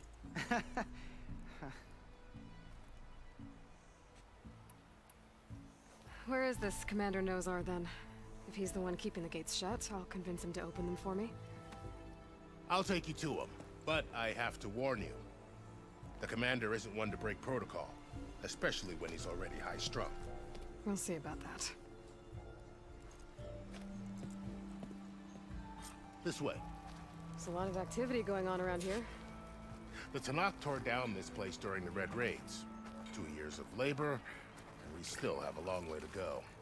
The work stoppage and chain scrape nearly halted our rebuilding efforts. But I hear a certain Nora got them back to work.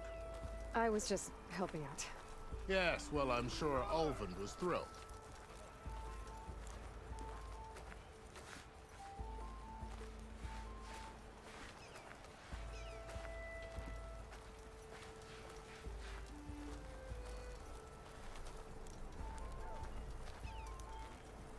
Stand aside, soldier. Sir?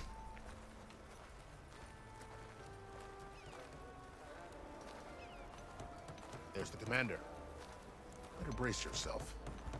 And good luck.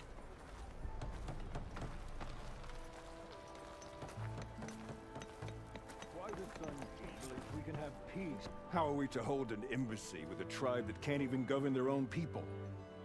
What more can you expect from barbarians?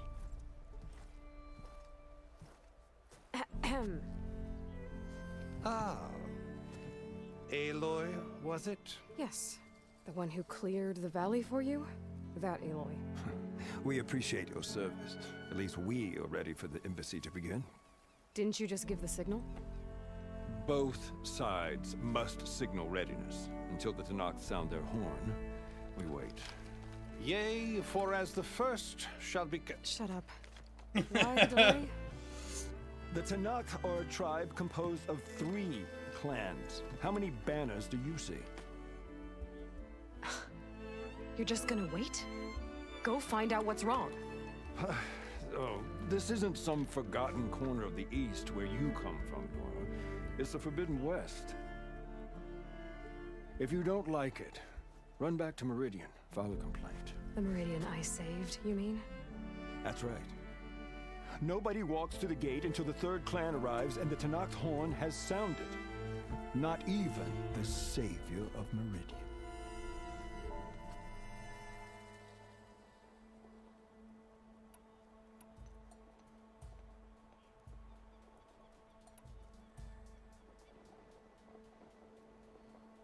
Does this choice matter?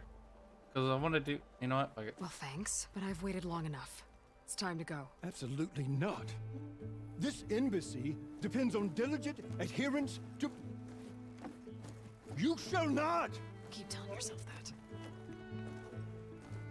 Someone approaching! On a machine!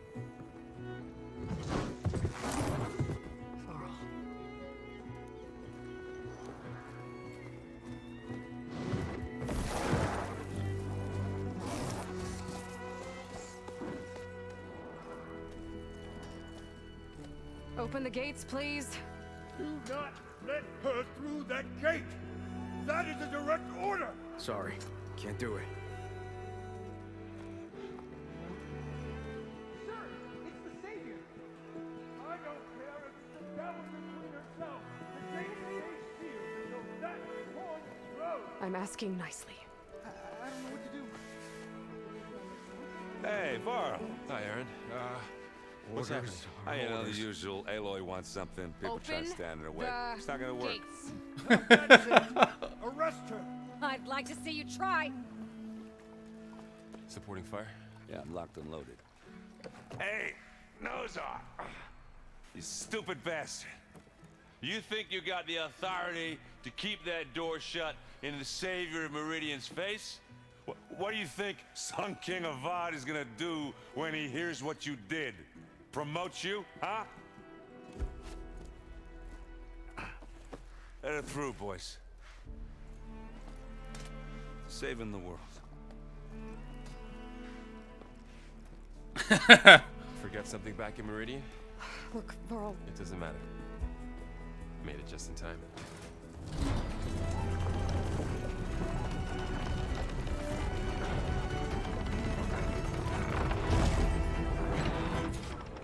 So this tribe that Murad told us about, Tanakh. Oh, I can't go back.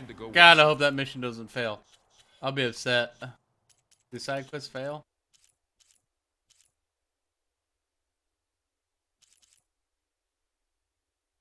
Okay. Yeah, well, I figured it'd be nice if they weren't trying to kill me the whole time. But this embassy hasn't started yet. We're just gonna barge in? Just no more politics. No more delays. Oh well. Now at least you have some backup. I guess I do. We'll see how it goes.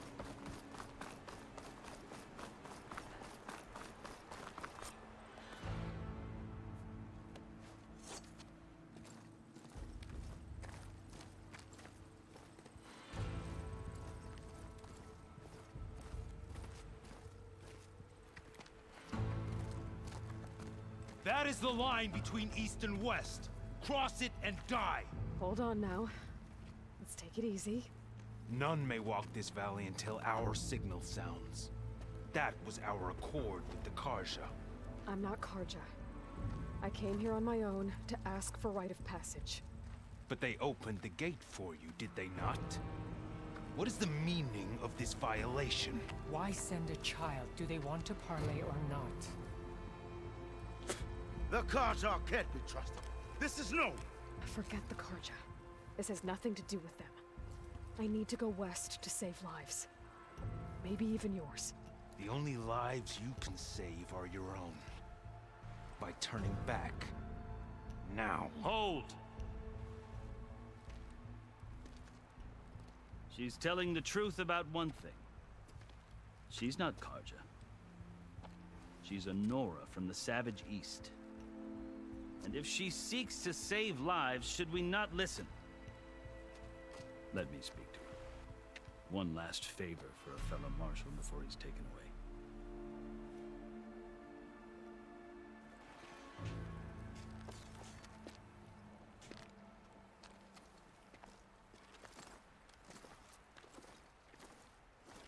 A fearless, red-headed Nora. You must be the so-called savior of Meridian. Just Aloy. I am unyielding Fashav. Once of the Karja High Command, last of the army of the setting sun. You'll have to forgive my comrades. Tensions are high. This embassy is a delicate affair. They're about to return me to the Sundom, a gesture that might help soothe painful grievances. And now you arrive, unheralded. I'm not here to cause trouble. I just need to go west. So you say. I might be able to help, but I need to know why. Along with some assurance that I won't regret it.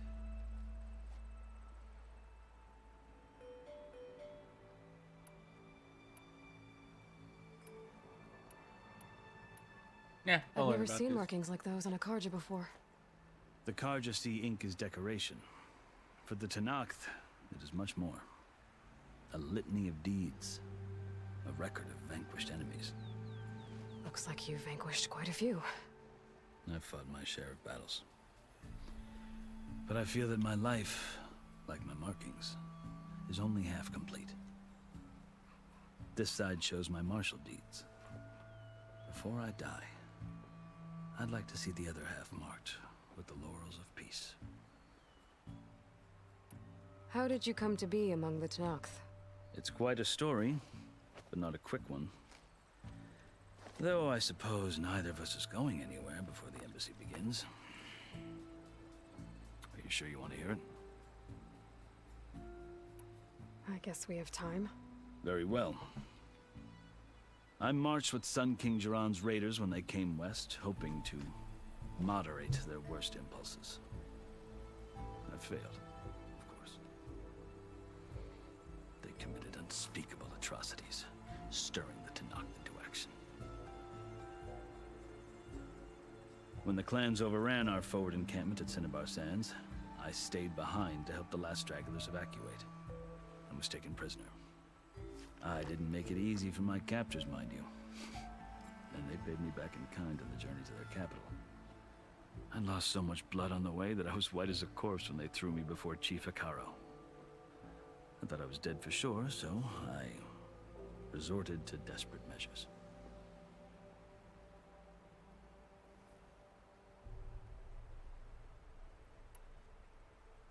So when you met the Tenakth chief, you did something desperate. Now, I'd kept my ears open as the Tenakth dragged me along, and I heard mutterings about a kind of trial by combat that they revere. So, when they flung me at Hikaru's feet, I demanded this rite, called the Kulrut, thinking that by winning I could request a boon, my life or even my freedom. The other Tenakth howled, but Hikaru stared them down, and then his gaze fell upon me. Evidently, he appreciated my ingenuity. He allowed me to participate in the Kulrut. Little did I know what I was in for.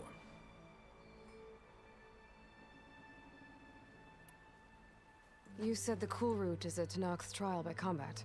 Yes, but it is no ordinary trial. It doesn't pit men against each other, at least not directly. Instead, the combatants fight machines in a great arena, and only the strongest survive. Believe me, Can I pre-order? It is no easy thing to stare down a charging machine while hundreds around you scream for blood. I know more about Golden that Ring? than I you might can't. think. Okay. Do you? What's the Well, then you deluxe have my edition? respect. Like you, I lived through it to claim my prize. This digital art book? I had hopes for Yeah. freedom, but well, that wasn't on offer. Only service to the chief.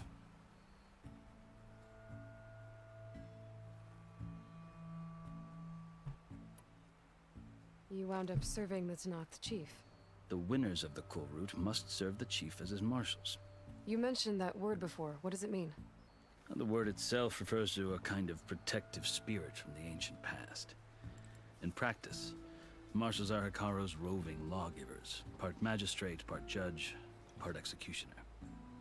I won my place among their ranks and served as honor demanded, but many Tenakth still spat on the ground when I walked by. But they did, until I started forcing them to the ground to grind their faces in it. I guess that's one way to deal with it. As you may have noticed, violence is the native tongue of the Tenakth. To survive, one must master it. The truth is, though, the Karja speak it too.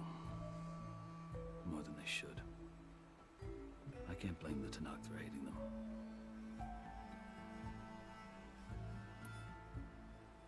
So then, are you still Karja? Part of me, yes.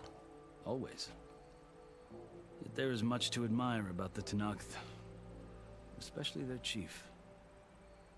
I've heard stories about what it was like before his reign.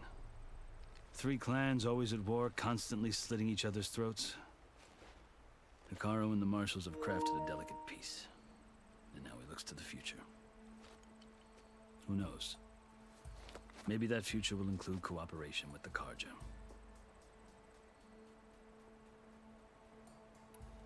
The Karja talk about Hikaru as if he's a monster. The Karja feel compelled to demonize him if only because he swept them from the field. It is true that he is fearsome. When I was first taken before him, I thought he would flay me alive. But he is no bloodthirsty tyrant like the Mad Sun King was. I think that if you were fortunate enough to meet him, as I was, you would find that he only wants the best for his people. I hope you do speak to him. I'm sure you'd interest him. So, that's my story. You're the first Easterner to hear it, but not the last. The Karja need to know what I have learned. Yeah. The way you talk about the Tenakth is a lot different than how they do.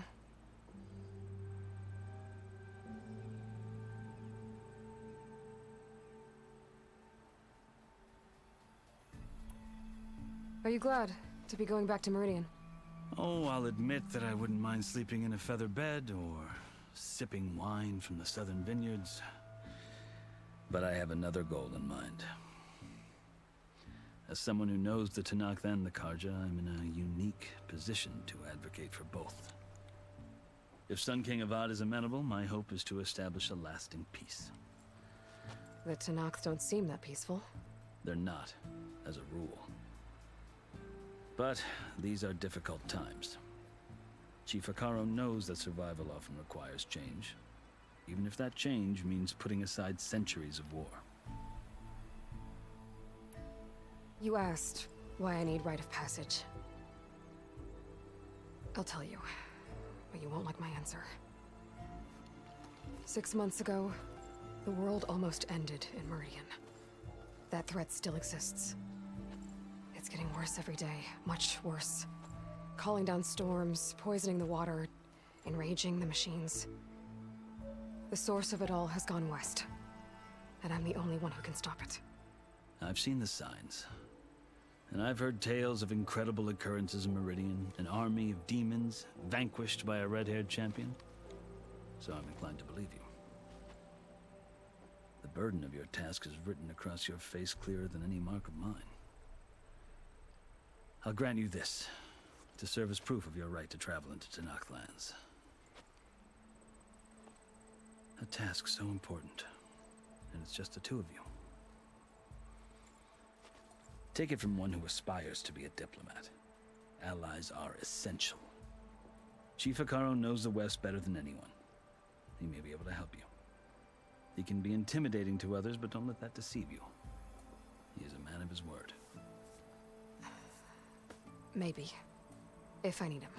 Your choice. You can find him at his palace, past the mountains to the southwest. Tell him I sent you, and he'll listen to Look! The Sky Clan's banner!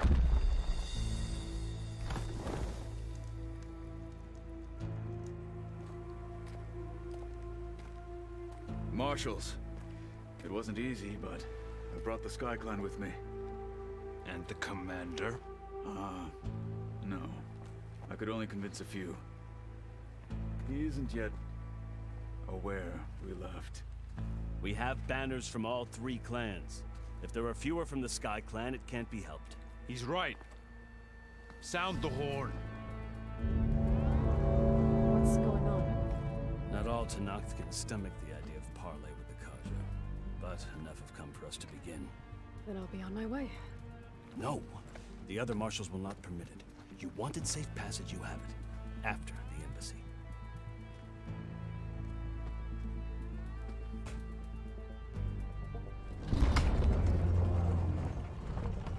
I wonder how that would have played out if I stayed in the camp. The Karja have opened the gates.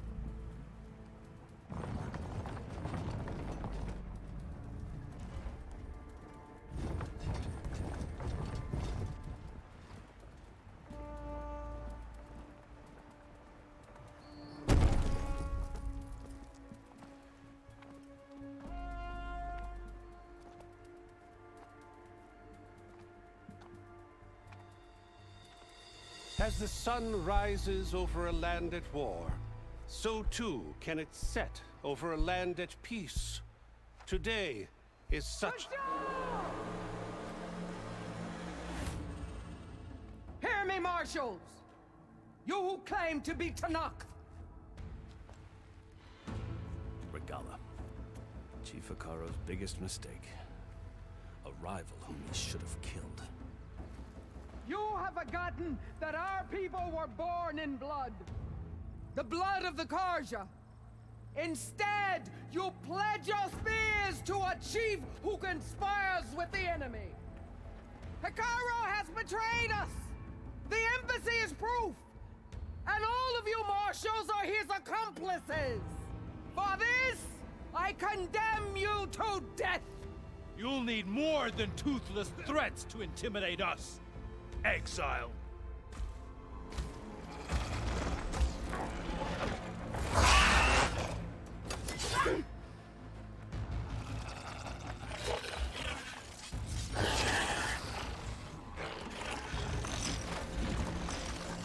Lancers! Form up!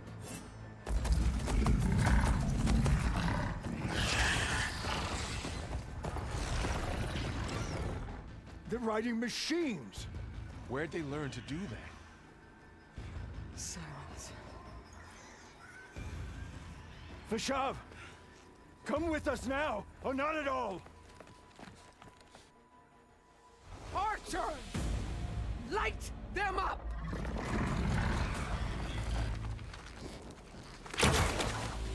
Get to cover!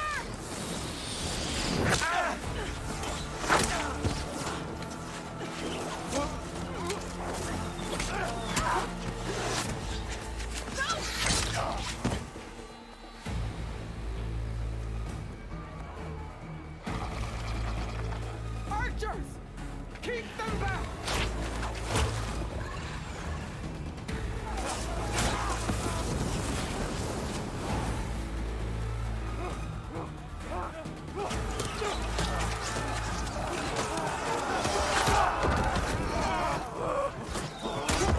Left flank! To the Karja! Run them down!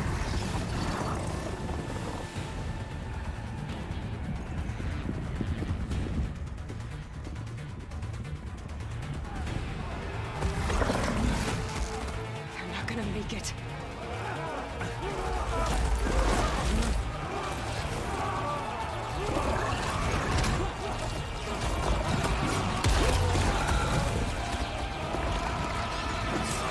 Open the gates! Open the gates! Open the gates!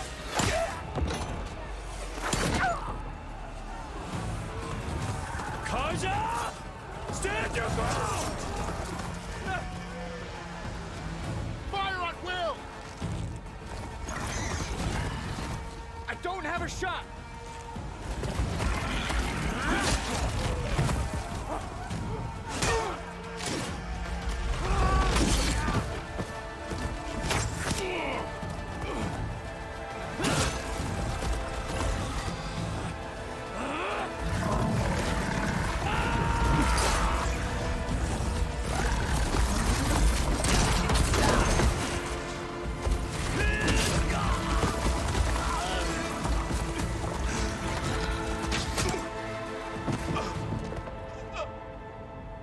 What happened? Can you see? It's just us now. Hey! Calm down and fight fair! Lancers! Take the center! Get ready!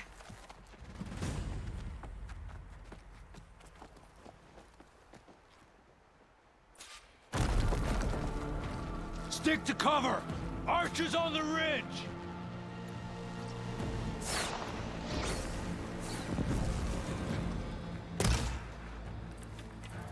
Here they come! They're onto us.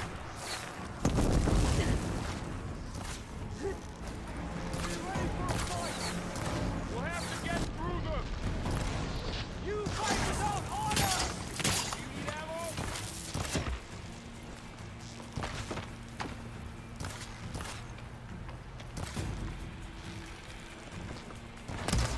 I gotta take out the machine riders on the field.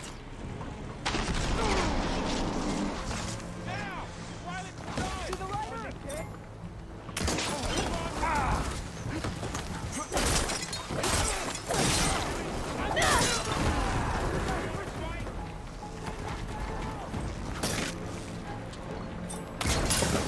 Oh wait, they got blades on their backs.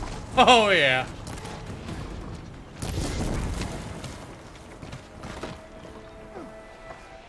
Face my blade!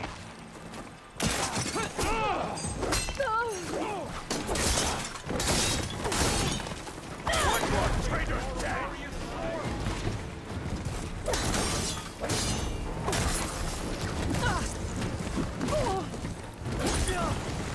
Here it comes!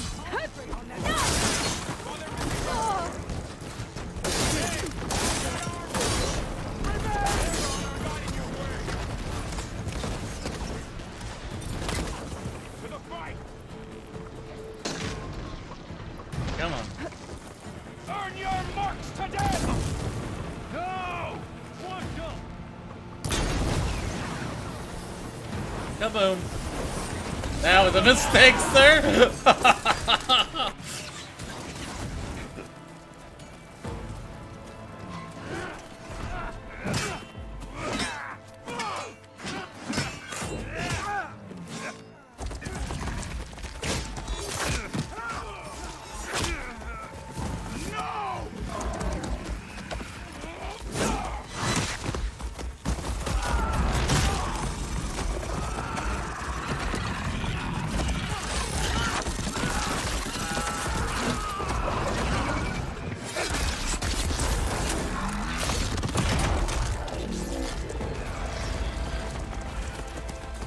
We've survived worse.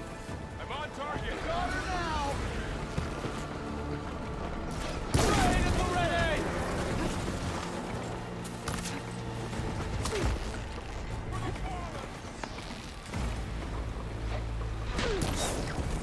Damn it. Pain subsiding.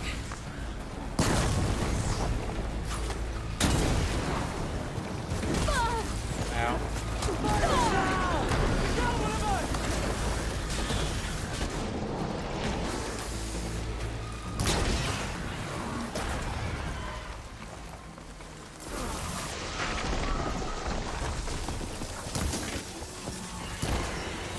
Engage that target.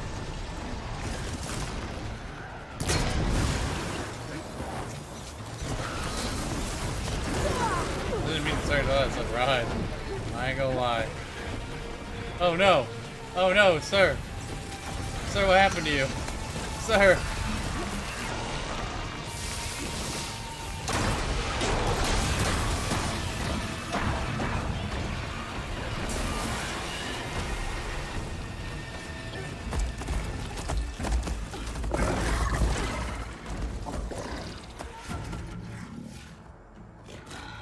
Enough.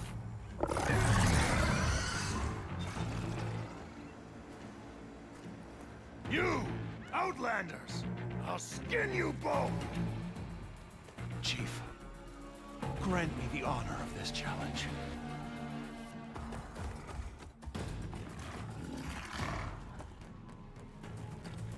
Granted.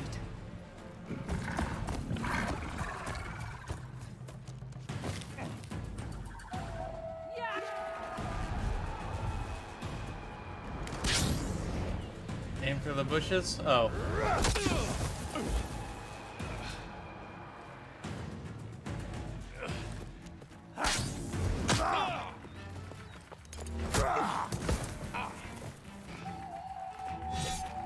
You're next, girl.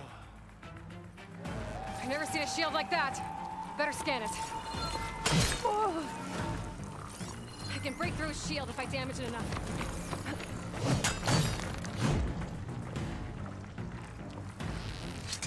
Gotta get through that shield.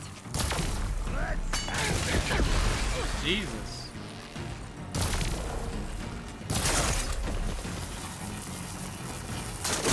That one can't.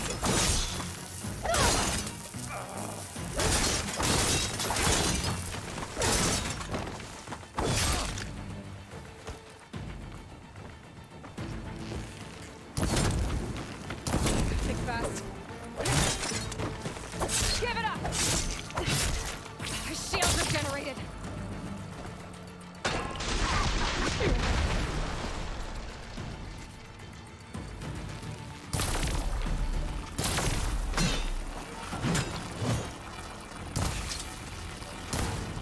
Oh, come on. Shield's gone.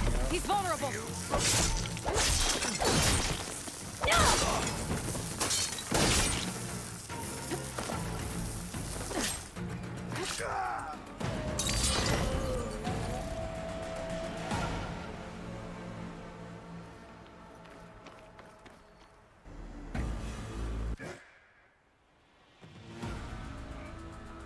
Your turn. Come down here and face me. No! It was an honorable challenge. You've earned your life today. Comrades! Mark this day! Today you have decimated the Marshals! Slaughtered the Karja! So begins our war on Hikaru. Move out!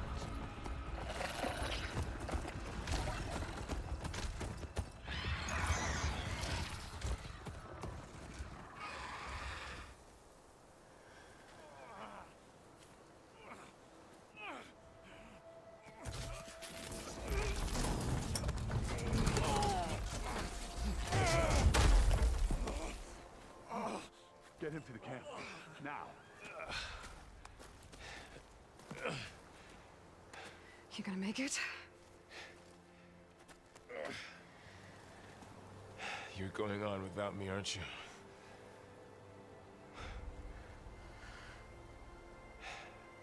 Guess I'm stuck with Aaron. For now. Come on. I'll take you back to the fort.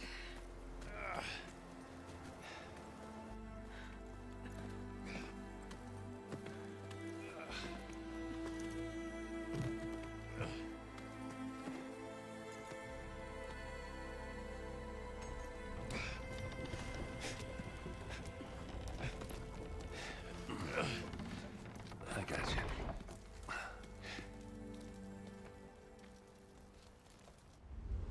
Yeah, he did that fucking shit where you kind of lose your stance and your leg bends a little bit, and he fucking just stomps on the side of your knee, fucking snapped it. That shit's brutal. Jesus, how heavy are those? It's salvage time, boys.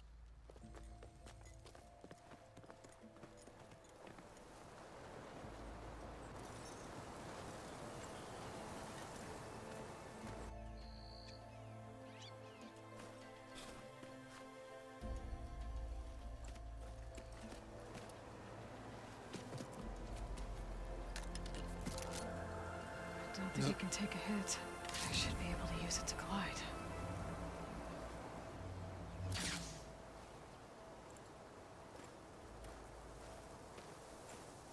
I wonder if I can eventually repair it so it is a shield. We're still trying to sort out this mess. Seems like the Tenakth have a civil war in their hands. That sounds about right. The marshals weren't expecting Regala to attack. And the entire Karja delegation was slain. Nozar, Voidis, Vashav. A massacre. What will you do now? I have to head west. Hopefully this rite of passage is still good. For what I'm after, I'll cross all of Tenakth territory if I have to. Then you have a long road ahead of you. This is only the threshold of the Forbidden West. The Tenakth's true domain lies over the mountains that border Plainsong, home of the Utaru tribe. This isn't Tenakth territory? All that out there? That's no man's land. It was supposed to be neutral ground, though obviously this Regala ignored that. Her rebels approached from the north, with all those machines they were riding. They must have made camp up that way. The rebels were riding bristlebacks. And there were bristlebacks in the Daunt. Are you saying the rebels let them into the Daunt? How would that even be possible? I don't know. But it's worth looking into. While you're at it, there were a number of Karja and Oseram who went out there before the gates were shut. He doubts that they were able to lead bristlebacks into their camp. Or their Daunt. They were fucking riding them. Of course they could probably lead them somewhere. Shut for the embassy. Maybe you could check in on them. See if they're alright. I can keep an eye out. Is there a tall neck somewhere nearby? A tall neck? There's that one, over there, near the Utaru border. But why? It's hard to explain. It'll help me get the lay of the land. If you say so. Is there anything else I can tell you before you go?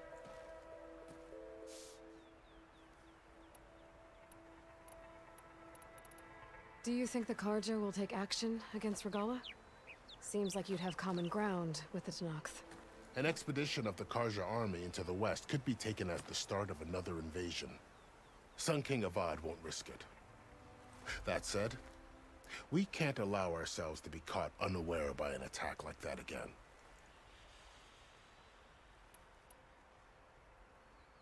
It's too bad about Nozar and Voidis.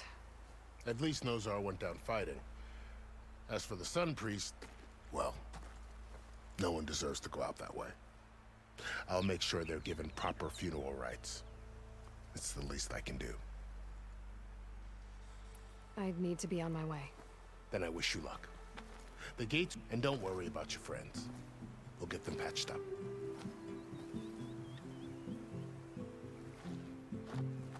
I appreciate it. Sun watch over you, Aloy. I hope you find what you're looking for.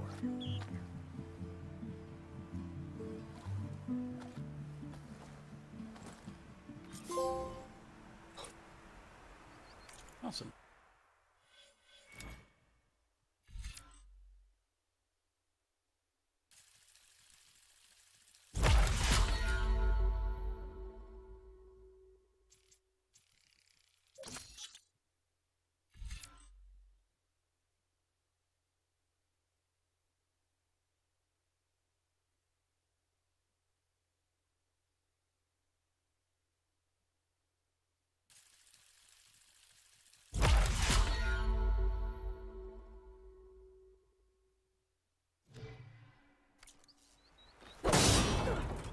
Okay, that's cool.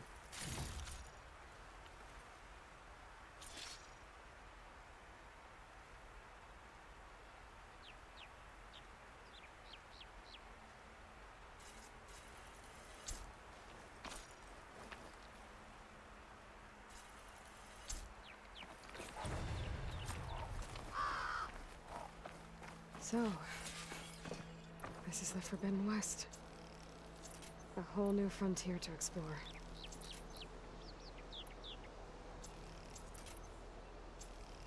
The coordinates from the spires should lead to Silence in Hades. And just maybe, a backup of Gaia. It won't be easy out there. The Blight, the Storms, Regalla's machine raiders. But I'll have to push through it all. Find a way to fix the world. Like Elizabeth would.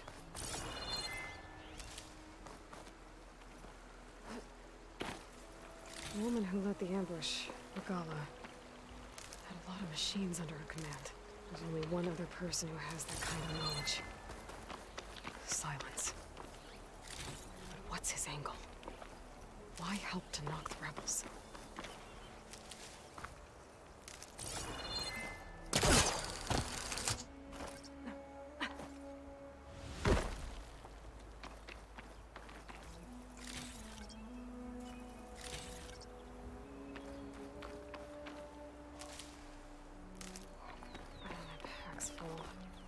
I can get it from my stash later.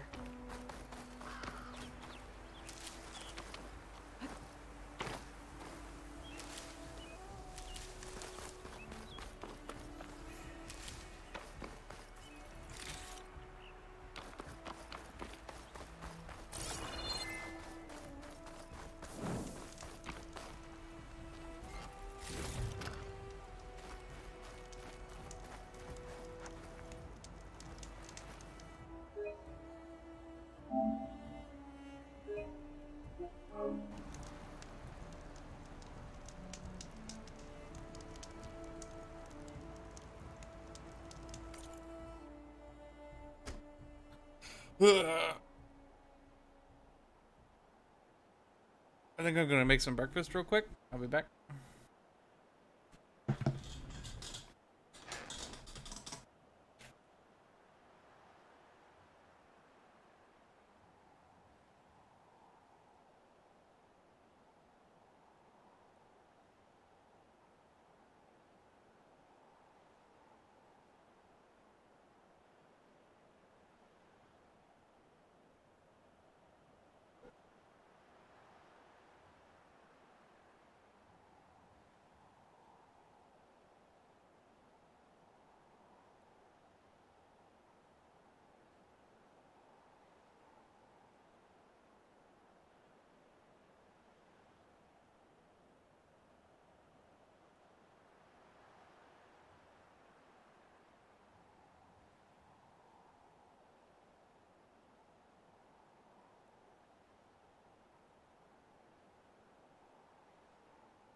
I'm back with breakfast, peeps.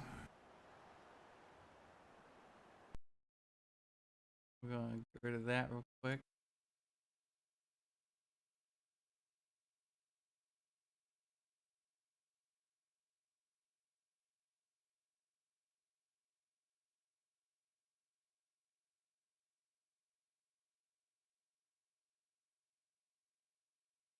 Okay. Oh, I don't want to watch. Yeah. Up.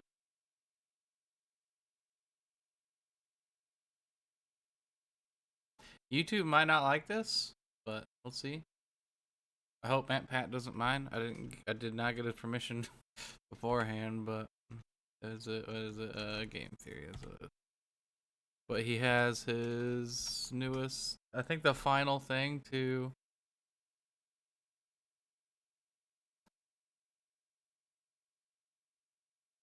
Yeah, here you go. Today, we end the horror. Today, we solve FNAF. Wait, didn't we say this exact Wait, FNAF security breach spoilers ahead, if you care. same thing 7 years ago? But I'm eating, so I might as well watch a video.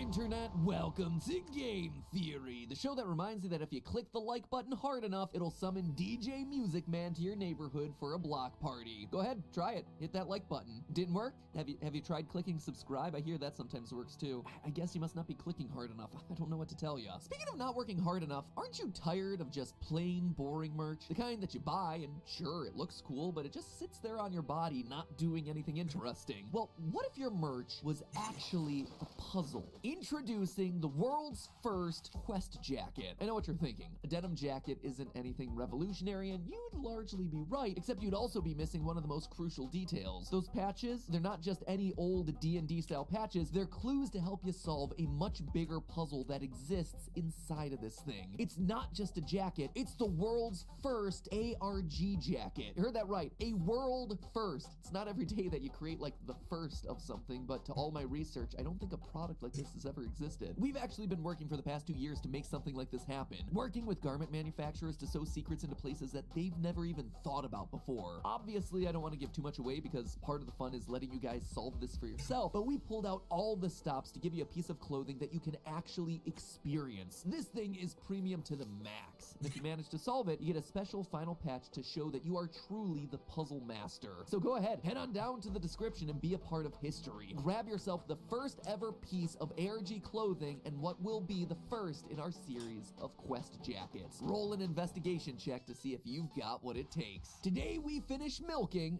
I mean covering the major mysteries of security breach. And you know what? I think I solved it. Or at least I think I've solved most of it. 7 years ago I made this video, The Clue That Solves Five Nights at Freddy's, where we put together all the pieces to support dream theory. The concept that the first 4 games of the series were all a collection of nightmares happening inside the mind of a child. In that episode there were lots of points of evidence, but ultimately the conclusion hinged on one key design detail, the alarm that brought each night to a close at 6:00 a.m. A grandfather clock for 3 games and a digital clock for number 4. 3 games in the crying child's house where we see a grandfather clock, the 4th in a hospital right before he dies, which ironically enough is the one whose gameplay is happening in a recreation of the house. Oh, there's a reason this series is so difficult to talk about. Anyway, the reason I bring that video up is because today's theory works largely in the same way. Over the past few FNAF episodes, I've been trying to make heads or tails of security breach, pulling at what, to me, felt like the strongest thread. Gregory as the crying child, reborn in a robot body. Him reuniting with his brother Michael in the form of Glamrock Freddy and his sister Elizabeth in the form of Vanessa. And we've covered a lot of evidence trying to support that claim. The character's design, colors, the ice cream, the voice lines, robotic eyes, the satisfying narrative arc that it provides the game's 3-star ending. I mean, it's a lot. There are 2 episodes that that are jam-packed full of discussion around exactly this. But today, I finally have my smoking gun. The clue that takes it from just a controversial theory to, at least in my mind, largely proven fact. Just like with the clocks and the dream theory, it's the one clue that is so specific, so intentional that it confirms that this was the main intent of the game. Until, of course, they decide to retcon it all due to bad audience feedback to keep the franchise going for another 7 years. Sorry guys, I hate to say it, but I think I'm unfortunately right this time. Gregory is a robot, and he's the crying child reborn. And by the end of today, I think you're gonna be convinced. And then from there, we're gonna talk about how all of that factors into the game's narrative and its final mystery, Patient 46. It all begins here, the Post-it room. Huh,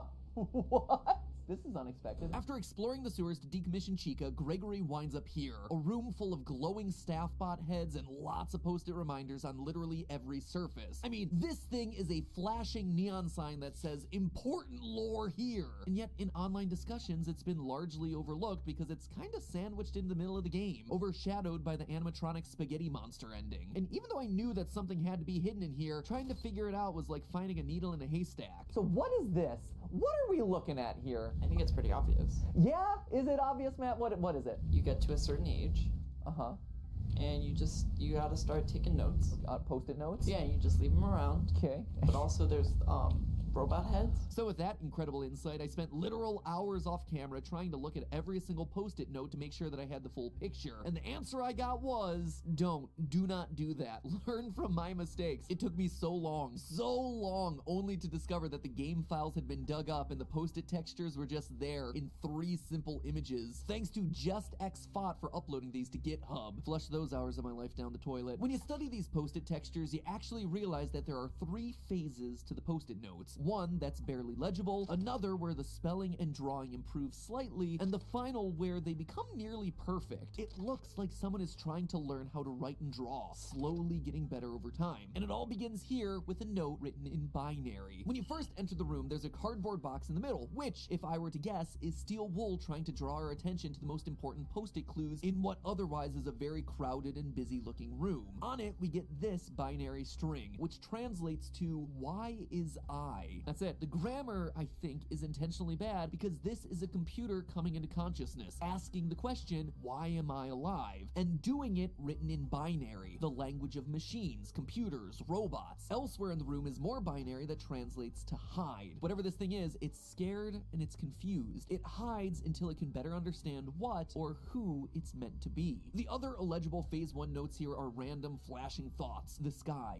kids, love, random glimpses of memories coming into focus. The phrase, I can feel it, is this creature coming into consciousness. And this right here, you are something family, which looks like Afton family, but it's pretty unclear. In short, it appears to be a machine that started speaking in binary, but as more and more memories start to take hold, it begins to write in normal alphabetic characters. When you dive into the notes from phases 2 and 3, though, things start to get much clearer. It's mainly images and text revolving around birthday parties, happy place, birthday time, family, a pile of presents, some cake, let's get snack, fun, friends forever, pizza time. Nothing particularly earth-shattering for a series about pizza restaurants. But then there's one post-it in the phase 3 notes that really stands out. The one clue that truly brings together the last 2 months of research. This thing is the linchpin. It's our smoking gun, my friends. And it all boils down to a present alongside 3 simple words, all for me. The party was all for me. Does that mean anything to you? Because it certainly does for me. You see, in the FNAF Survival Logbook, a seemingly innocuous workbook full of pizzeria-themed activities, you have 3 voices speaking through the pages. Michael Afton, writing his answers in red pen, the vengeful spirit Cassidy, using lightly faded text, and the crying child, altering the physical text of the book. One conversation that happens between Cassidy and the crying child plays out like this. Cassidy says, the party was for you, and the crying child responds, it was for me. All for me. Suddenly, all the party imagery makes sense. The balloons, the cake, the kids. This is the bite victim, the crying child, coming into consciousness and remembering the birthday party that took his life. And using this context, suddenly everything in these notes takes on a whole new meaning. In the first phase of notes, we see a crudely drawn house with a set of arrows pointing towards what looks to be a strange set of doors. Maybe another building? Which admittedly doesn't make much sense unless this is the crying child, who, in FNAF 4, would walk down and to the right and then back up to go to Freddy's with his brother every single day. In the phase 3 notes, we see this close-up of a bear, which would have been the last thing that the crying child saw before his head got chomped. Blue, yellow, green, and red, those are the flashing lights above the Fredbear stage as he gets bit. Or, you know, maybe it's the balloons on the nearby table for someone who can't tell the difference between blue and purple. Even things like hide and no hide relate to the crying child's behavior throughout FNAF 4. He hides under tables, and he is constantly made fun of for it throughout the game. We also see a lot of dialogue about running away, just like on the post-its. Digging deeper, we also start to see other patterns emerging. The number 7 shows up repeatedly as both a set of tally marks as well as a set of 6 faces with a smaller 7th one off to the side. This ties us directly back to FNAF VR, where we had a glitching purple gravestone for Afton in the middle of 7 normal gravestones. 5 missing children, Charlie the puppet, and the smaller face watching on, the crying child. As he says in other notes, all my friends. There's also repeated use of the number 3. 3 faces, 3 kids, words repeated 3 times like home, home, home, and fun, fun, fun, 3 slices of pizza, 3 presents, even just counting to the number 3. So what would that mean? Well, think about it. We've seen a lot of references to a house and family throughout these post-its. Seems to me like it's a reference to the 3 Afton kids, Michael, Elizabeth, and the crying child himself. And the thing that brings all of it together isn't a post-it note, but instead the table higher up in the room where we see the staff bots arranged like a family at dinner. A mother and a father alongside their 3 kids. 1 red-headed pigtailed girl, 1 boy, and a kid with his head bit off. And just to hammer it all home, in the middle of the table, the collectible is a poster for Fredbear's Family Diner, the place of the bite, the place where all of this began. It looks like the robot finally figured out who he was, and he started to recreate his family. The robot is the crying child, which by proxy then has to be Gregory. And if you need further proof of humanoid robots in the game, Illy Becky on Reddit caught this detail from Sister Location. Humanoid heads, ones that look very similar to Gregory's face. Oh, and a last thing, much to everyone's excitement, there's actually a new book series coming out later this year. A new season of Fazbear Frights called Tales from the Pizzaplex, obviously referencing the location in Security Breach. The cover of the first book in the new series? Robot Kid. There it is. Which leads us then to the last puzzle of Security Breach, the retro CDs. For those of you who don't know, there are 16 CDs around the map that you can only find once you've upgraded Freddy's eyes. From there, you take the CDs to a hidden room designed to look exactly like Mike's room from Sister Location. These CDs seem to be recordings of the therapy sessions for 2 patients. Patient 71, who we mentioned last time is clearly Vanessa, and patient 46, who we never get to hear speak. And over the course of the various sessions, 46 and 71 are set up to be direct opposites of each other. Vanessa likes flowers, patient 46 does not. Oh, you like those? The janitor on this floor has a garden and has been putting bouquets in the offices here for years. What's the problem? Oh, the flowers? I'll move them. Vanessa likes blue skies and doesn't like dark basements. 46 prefers it dark. I like the blue sky. I don't like dark basements. Oh, right. Too bright. When the shade's pulled, it feels like we're in a cubbyhole or a cave, yeah? Vanessa doesn't like candy. 46 does. Would you like a candy? No, thank you. Those have 35 calories apiece. Sure, you can have a candy. Clearly, we're meant to see these characters as opposites, which is why so many people online considered that patient 46 might actually be Vanny, Vanessa's alter ego possessed by Glitch Trap. Or, even more extreme, Vanessa's evil twin sister, considering the fire ending shows us a dead Vanny on the ground and Vanessa looking down from the burning building's roof. But let's quickly talk about those 2 interpretations. First of all, Vanessa and Vanny are the same person. They have to be. All the evidence leading up to this game in places like FNAF Special Delivery have pointed to a woman named Vanessa A getting mind-hacked by Afton and reluctantly following his orders. And in this game, we still have pieces of evidence. For instance, in the CDs, we learn that Vanessa is buying fake fur to make the Vanny costume. On your breaks, it looks like you were shopping for a costume. You purchased some fake fur material. What are you gonna make? If she's not the one wearing it, why would she be making it? To me, the fire ending here is meant to be symbolic. We haven't beaten Princess Quest yet, so Vanessa's spirit is still trapped inside that burning building, but her body has died. She is one person. But could the persona of Vanny actually be Patient 46? Again, the evidence just doesn't seem to add up to that. Throughout their sessions, we get multiple indications that the therapist is speaking to a child. The way they speak to Patient 46 here... You don't want me to get in trouble, do you? I could be put in the corner for a timeout. Yeah, you think that's funny, huh? And again here... Tragedy always leads to a feeling of loss. It's a whole that feels funny, right? The way they explain simple words... And I'm surprised by your knowledge of computers. You're something of a phenom. Do you know what that word means?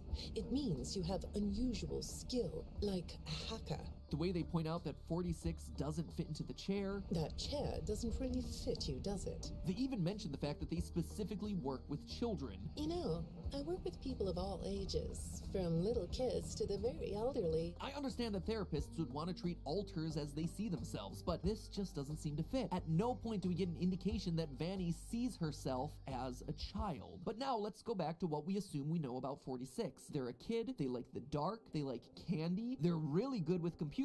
In fact, they're a bit robotic themselves, answering questions in cold, detached ways. When I read your account of what happened, it came across as, well, more of an objective rather than a subjective narrative. Oh, sorry.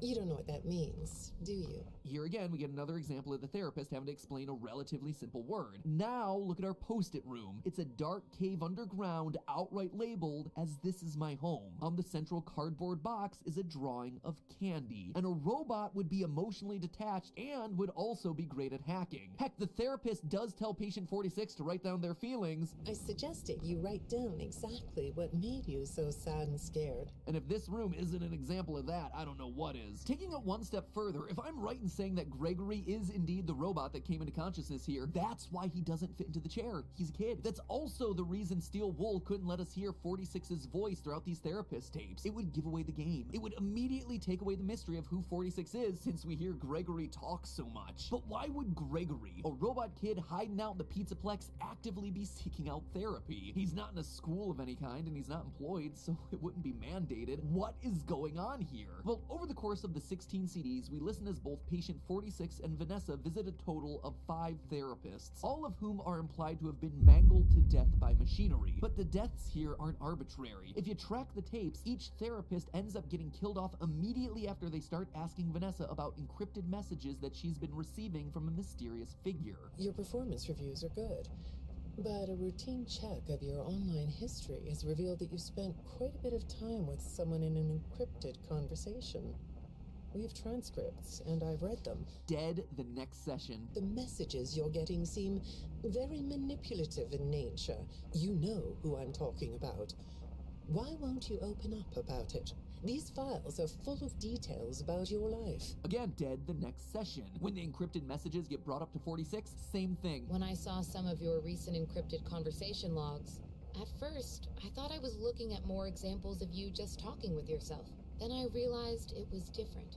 When I study this, it sounds like there is someone else responding to you. A third therapist bites the dust. The therapists cover all sorts of topics. Bad childhoods, work history. One therapist even confronts Patient 46 with all the other dead therapists. Nothing. No response. It's only once the encrypted messages come up that they're suddenly marked for death. We also know that it's 46 doing the killing here. The dead therapists are a complete surprise to Vanessa.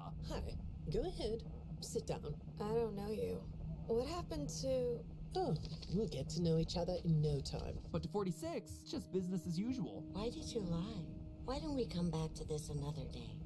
You're shaking your head as though that's not going to happen. He's shaking his head because he knows that now she is also marked for death. To me, all of this screams of 46 keeping tabs on Vanessa. He's going to therapy not for himself, but rather to follow her actions, making sure that she's not saying anything that she shouldn't about these encrypted messages. And when the therapists do get too close to the truth, they're bumped off. We learn in one of the last CDs that Patient 46 isn't being manipulated, but is instead the one doing the manipulation. I don't think you're being manipulated here.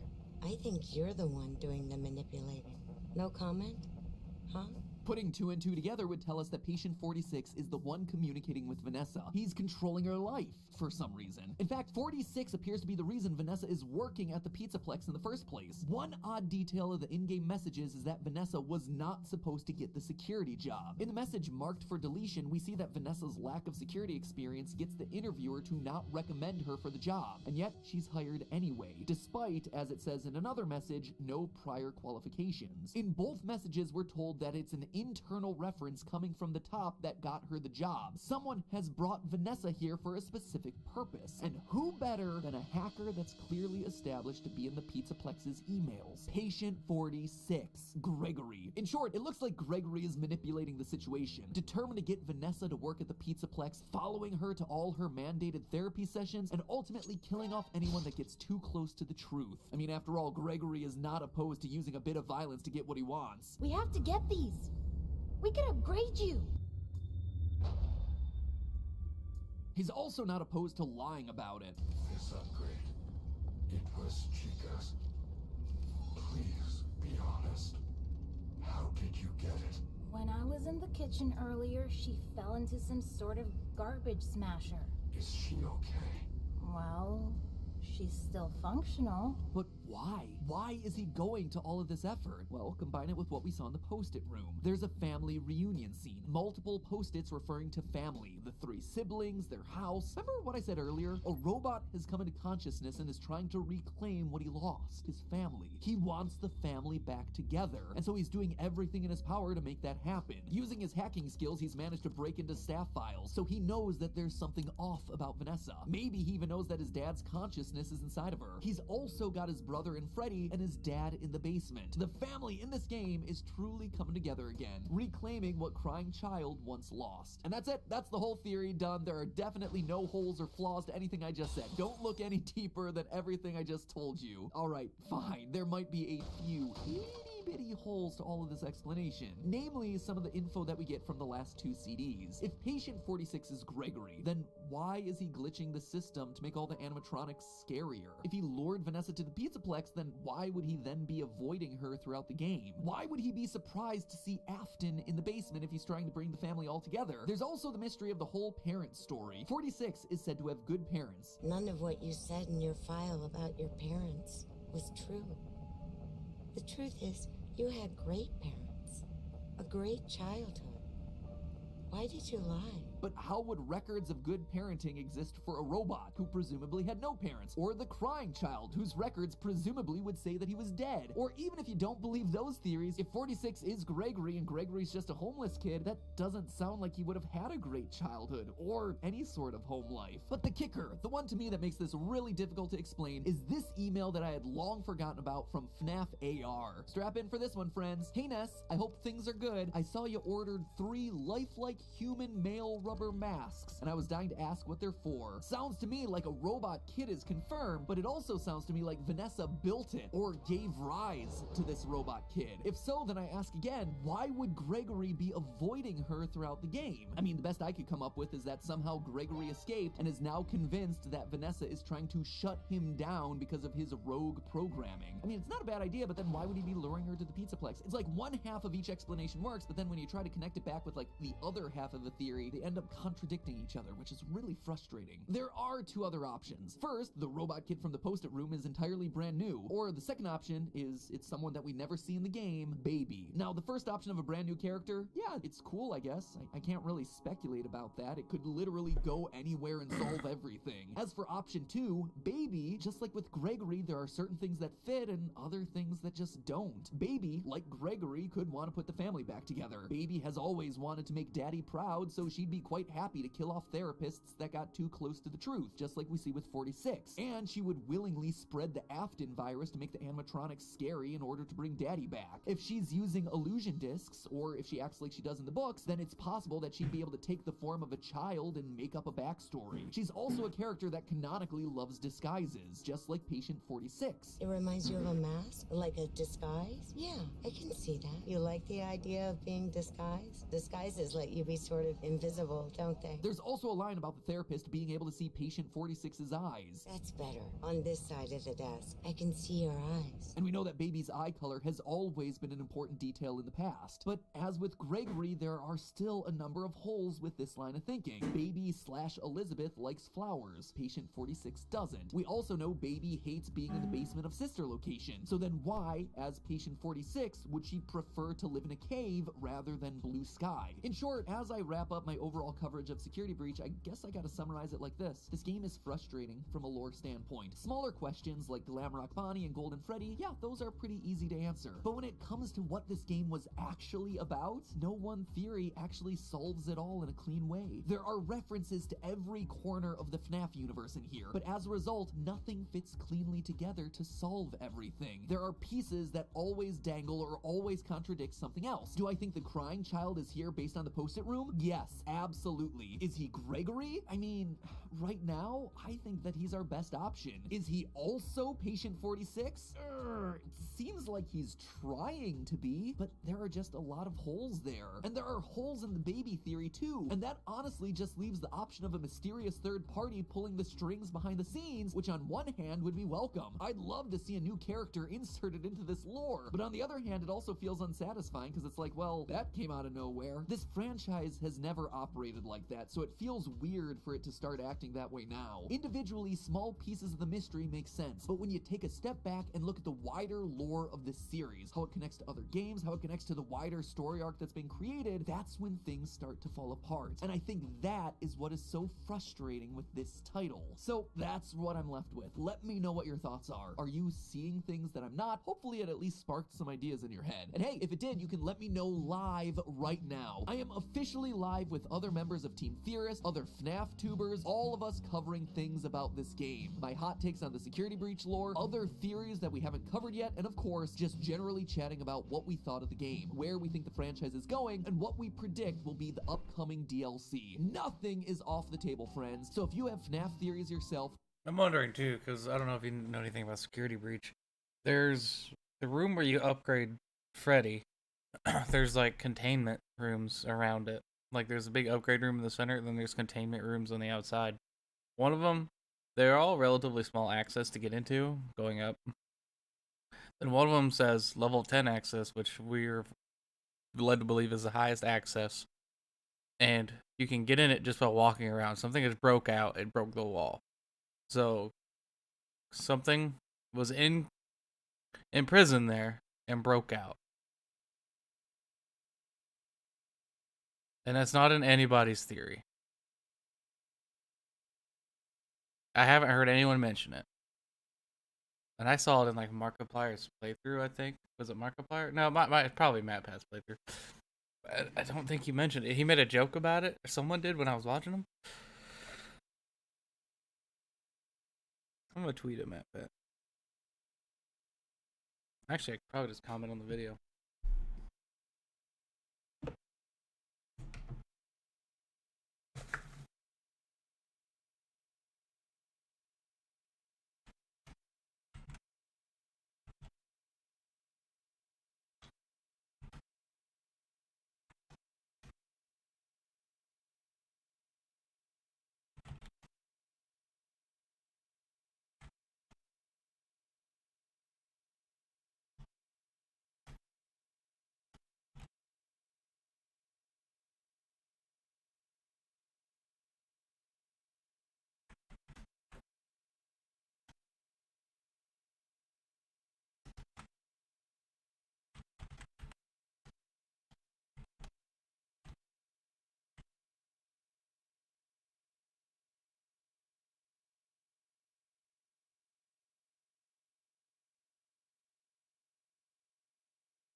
I love MatPat's theories. They're great. Alright, back to the game.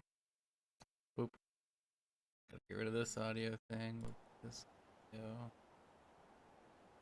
video cam. Oh, yeah, you can see it. Wrong controller. I have an Xbox controller and a PlayStation controller next to me. This is very confusing. Moving on. I am now able to go to the west.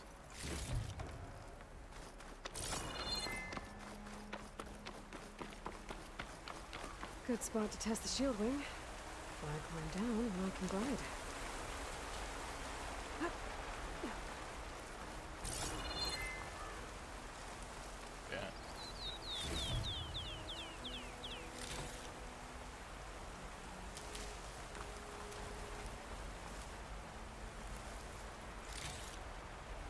Gotta love it.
Yeah, that's what I want.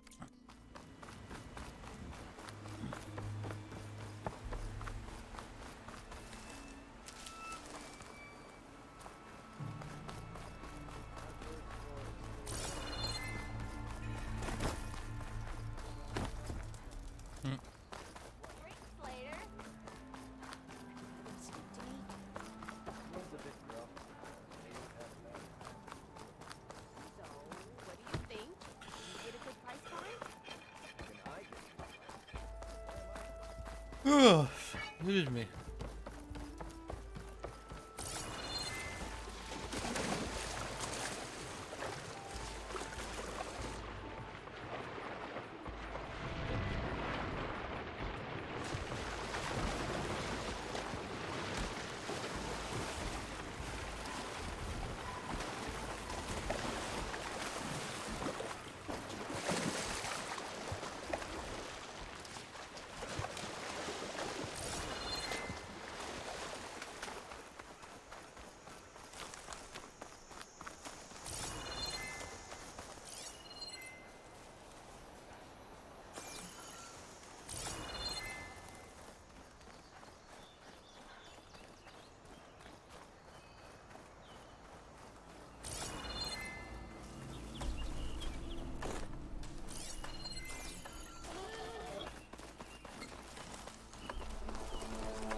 This must be the clearing where Conover says he saw the eclipse. Bloodstains. It's a good place to start as any. Oh, okay.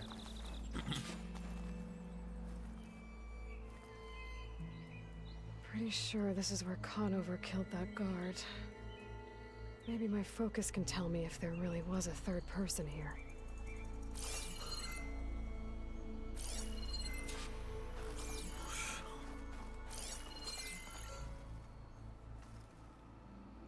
I see plenty of tracks from the Karja search party. Not helpful.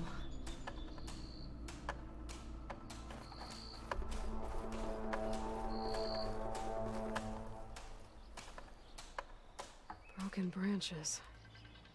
Was someone up here?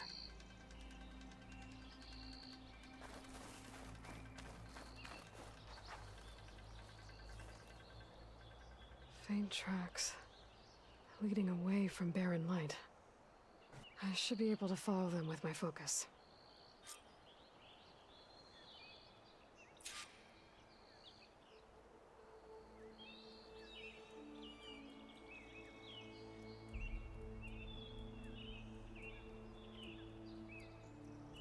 Yeah. Let's see where this leads. Maybe Conover wasn't lying after all. Oh.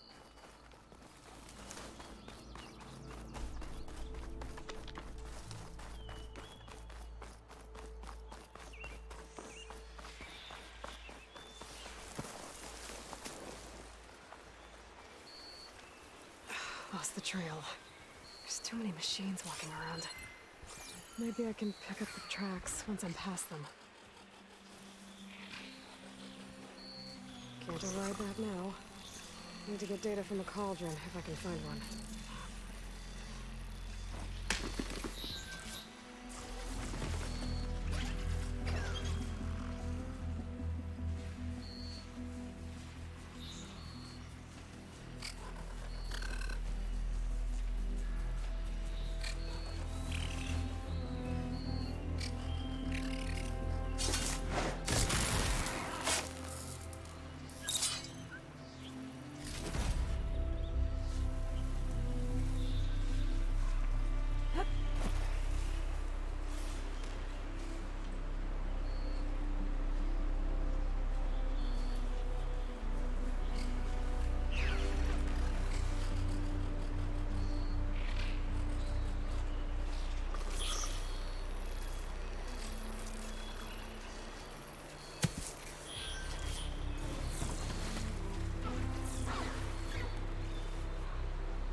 You're ready. Hang on.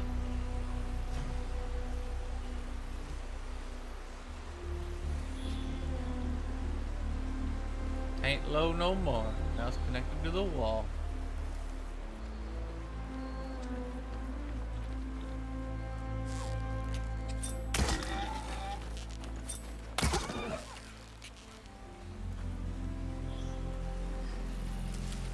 Texas heart shot. Stash later. Oh.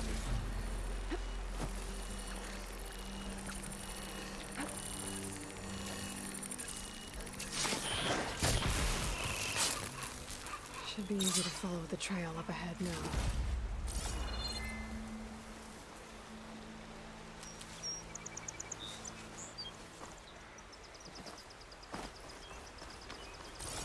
Blood.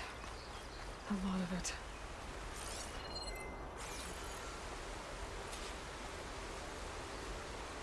Oh wait, I saw a good color or something over here. I'll go up anymore. I think there's a rare flower or something over here. Yes.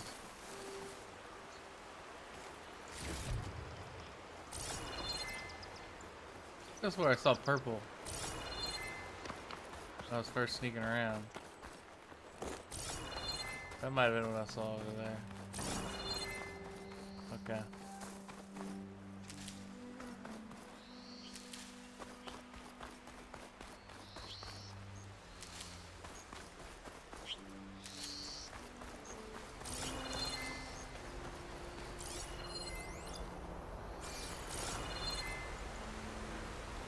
Whoever the runner was, this machine must have slashed him. Should be easy to follow the blood trail with my focus. Looks like they're headed for that bridge.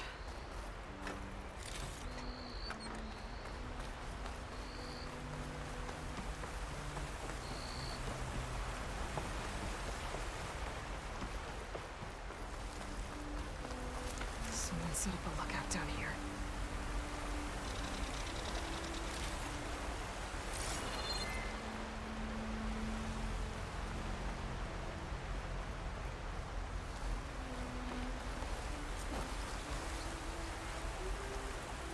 Bandages. Looks like the runner tried to treat their wounds before they went on. I should be able to follow their tracks. Where did you go off to? Not a bad view of Barren Light. Glad to smile on it.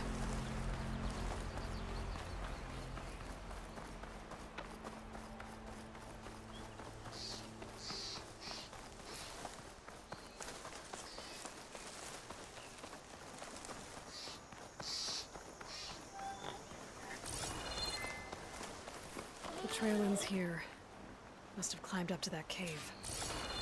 With that injury, I'll bet he's on his last legs.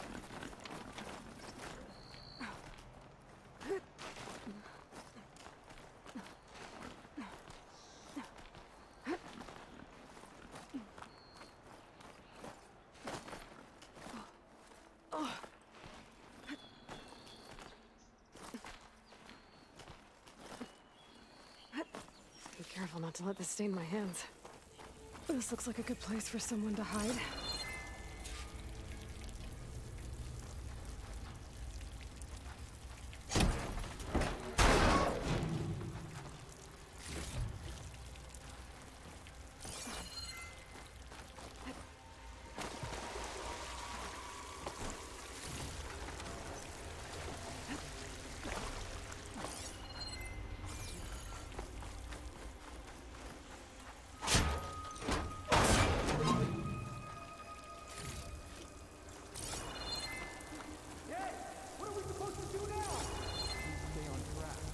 Way out west.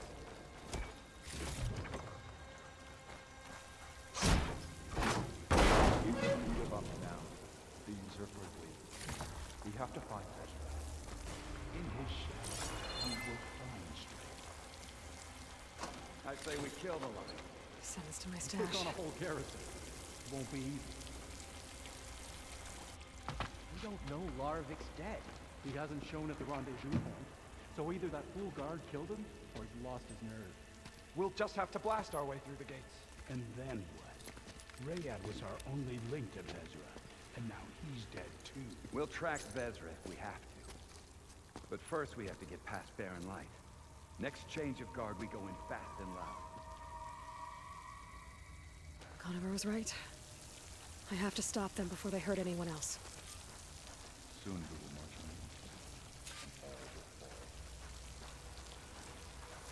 on. Ow!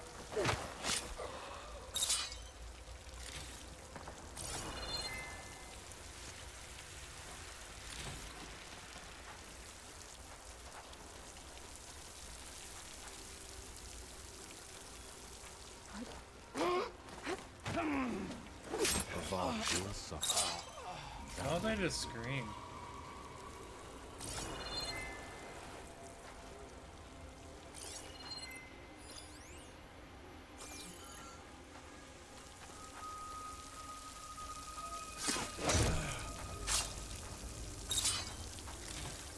Did you see that too?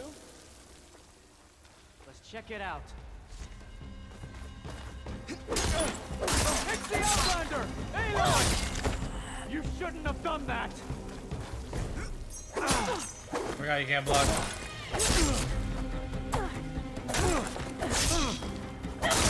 Takes care of that. But I'm sure there's more of them outside. I better be careful.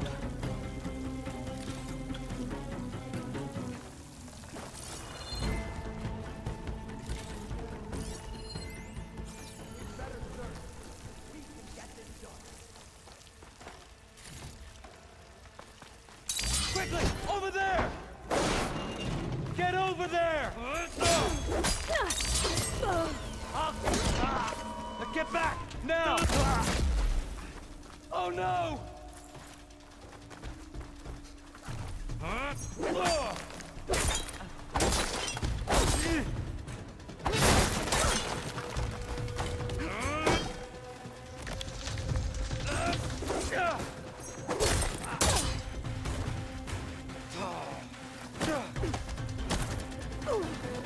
Ouch, that hurts!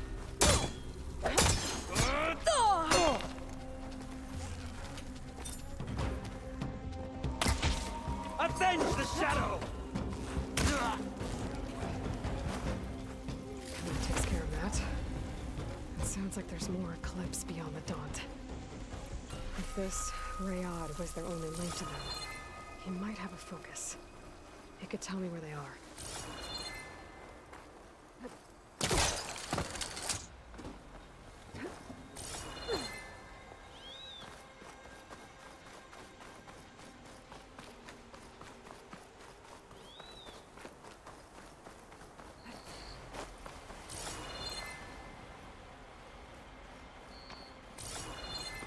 I'm guessing that's Rayad.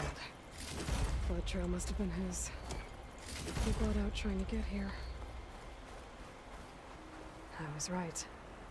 Rayad has a focus.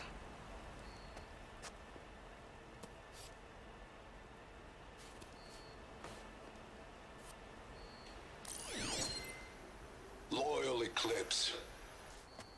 If you're seeing this, it means you've left the Sundom in search of something to follow. Your journey is almost over. Follow the sun beyond the gates of barren light. And bask in the gloam of future conquest. The new empire awaits. I'll have to pay this Vezra a visit and crush his new Eclipse empire before it begins. There's coordinates here, out past Barren Light.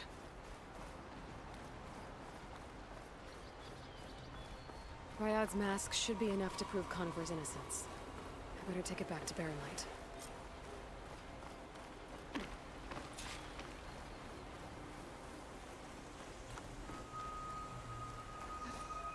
Wings holding up?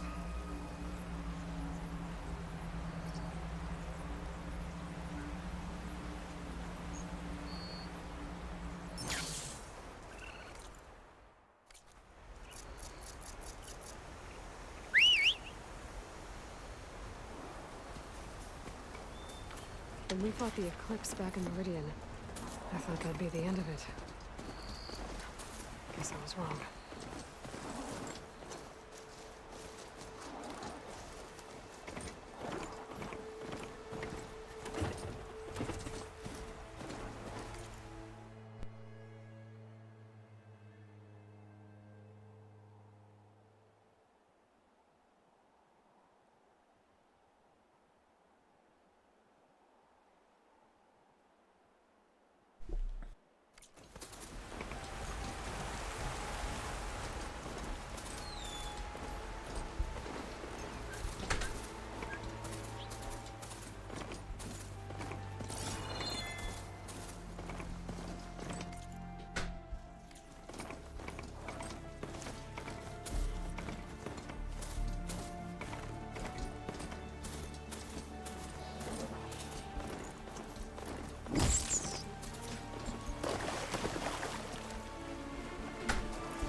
Look alive, soldier. She's back. Aloy! Did you find anything? Eclipse fugitives were camped out on the other side of the forest. And they were getting ready to fight their way through Barren Light. You just helped save a lot of lives. Aloy, you know I believe you. But the other officers, they may not be convinced by your words alone. If they need proof, show them that. And tell them this man risked his life to expose and eliminate an Eclipse spy. Huh. I guess you are his savior. Congratulations, soldier. You're a free man. I'll have you out of there before sunfall. I'll make sure this gets to the right people. That's it then. The end of the Eclipse.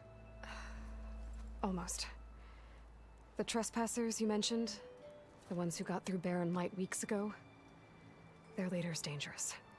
And he's out there, in the Forbidden West, building up an army. Sun and Shadow, you're going out there to stop him, aren't you? I'm gonna try. I want to help. I can fight. I know you can. But you've been through a lot. Once you're out of that cell, you should enjoy your freedom. You've earned it. Take them out, Savior. Yeah, you. Bit busy now, but we'll talk soon. Eyes up. Ooh, all right, 6 skill points. I just really put these. Machine Master. Oh yeah.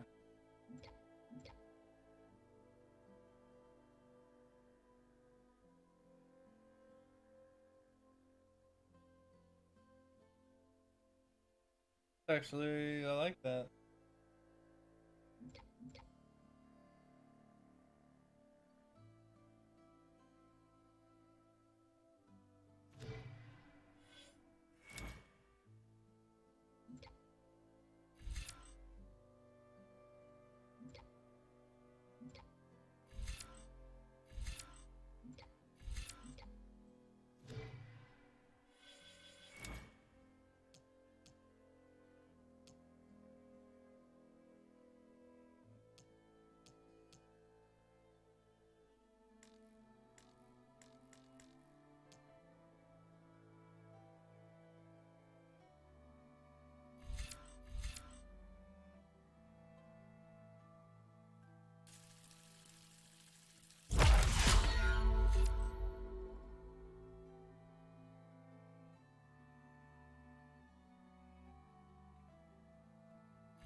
That costs 3. Oh man.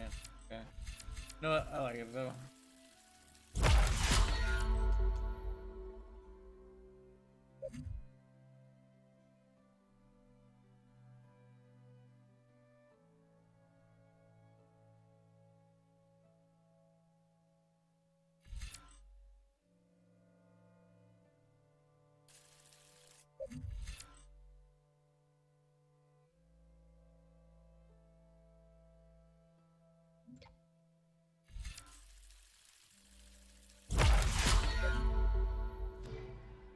Here, brother.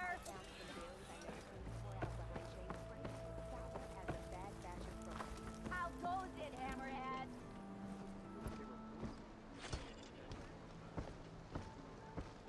Plat?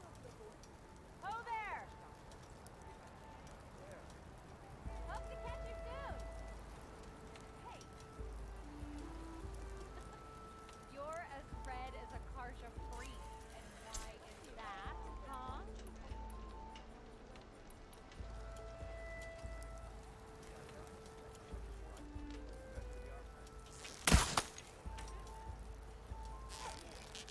Oh.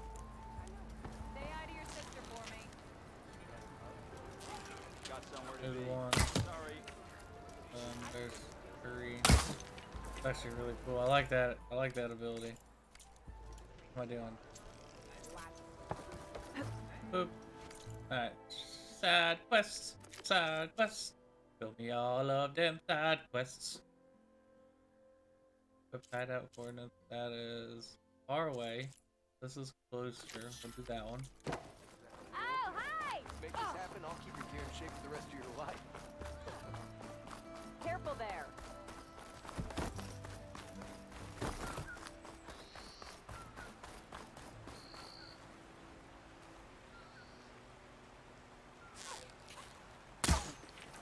Keep actually doing it. Okay.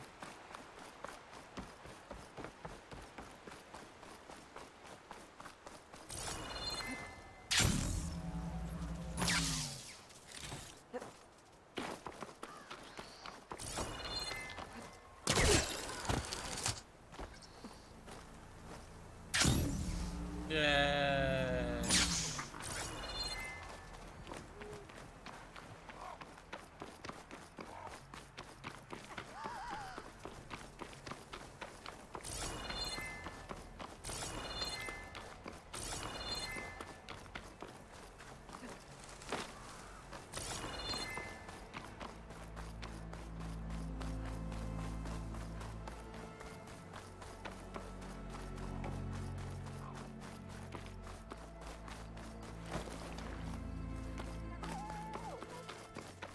I'm streaming for 3 hours. I don't even know it.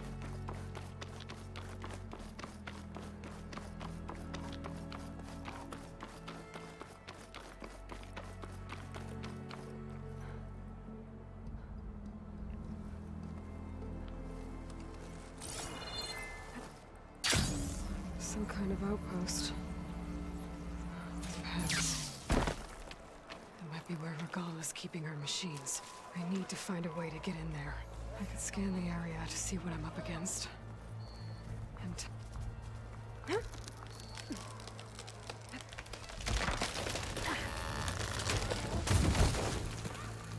What was that? Better check it out.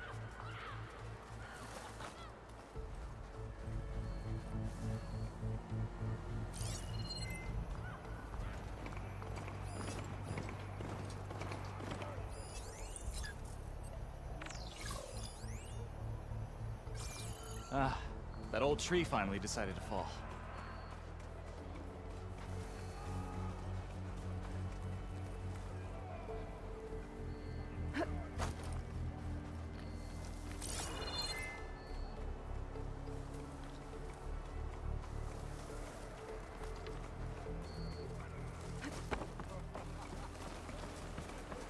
Okay, I'm in. I have to clear out this place before I can look around.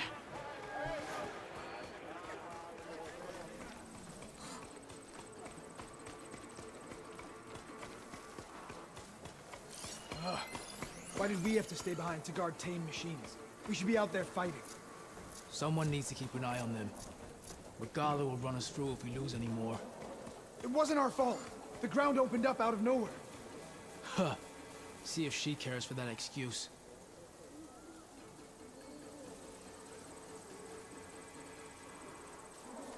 So the machines fell somewhere?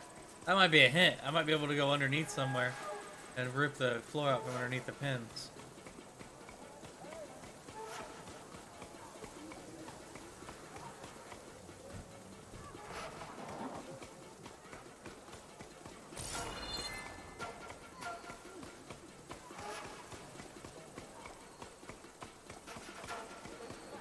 No wanted to see if it gave me the option to silent strike. Doesn't look like it.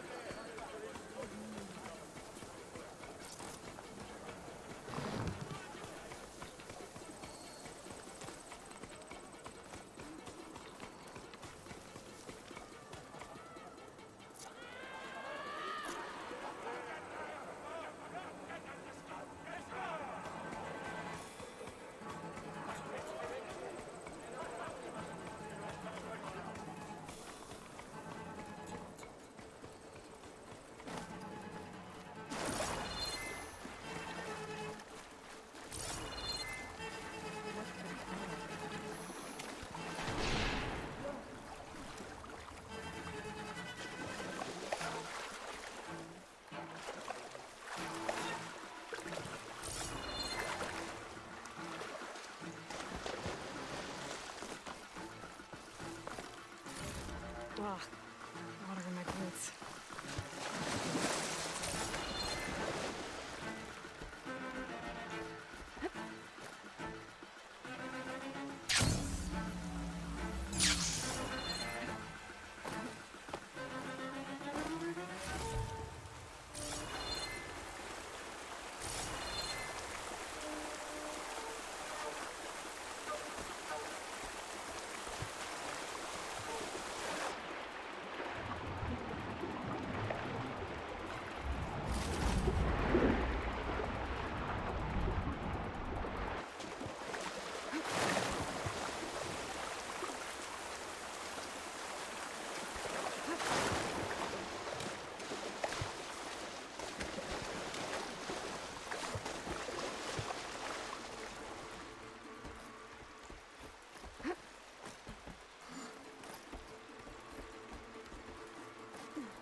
sure this time?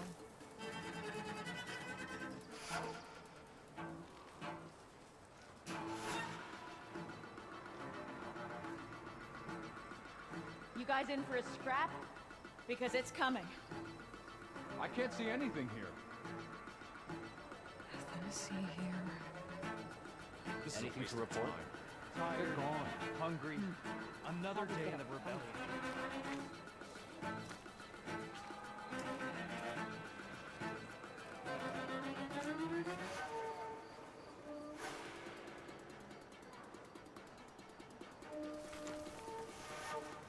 We struck a blow with the embassy.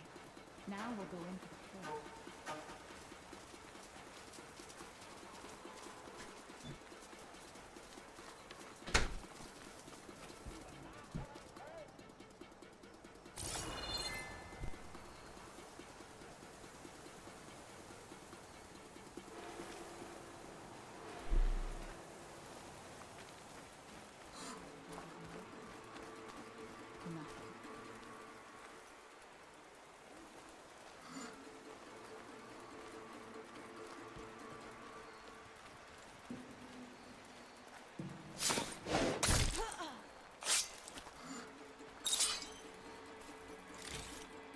I'll stash this away for later.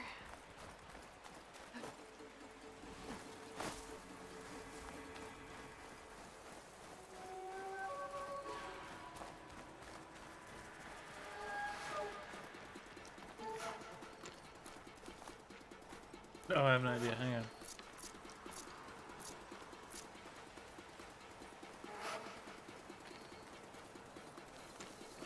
Today, conquer the grove tomorrow. Ah, you budger.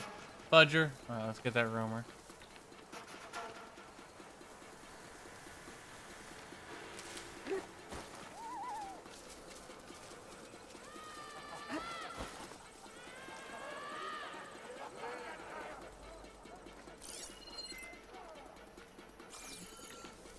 How's it going? I'll shout if I see any.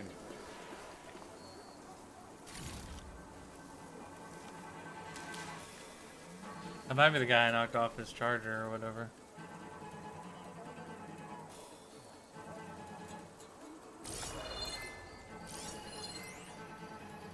Come on over here, man. Complaining about today?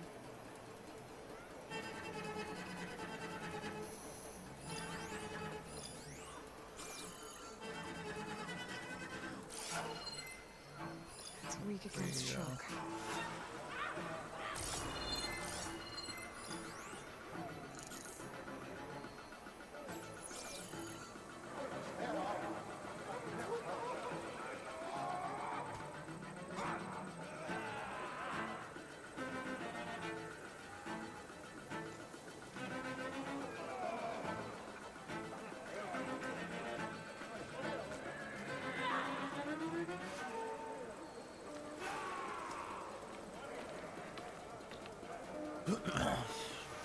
Regala had better summons.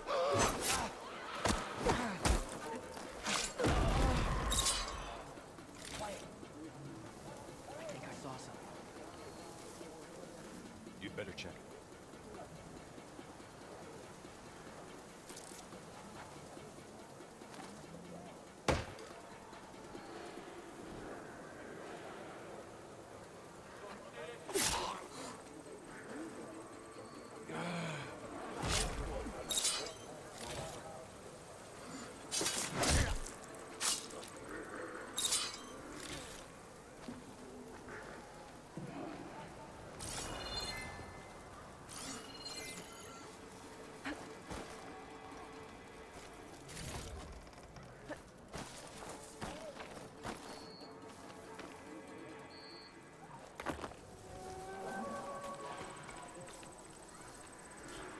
Oh, not expecting him to come out. This other machine's probably gonna see me if I kill this one right here, but we're gonna do it anyway. Nothing. Yeah. That's it.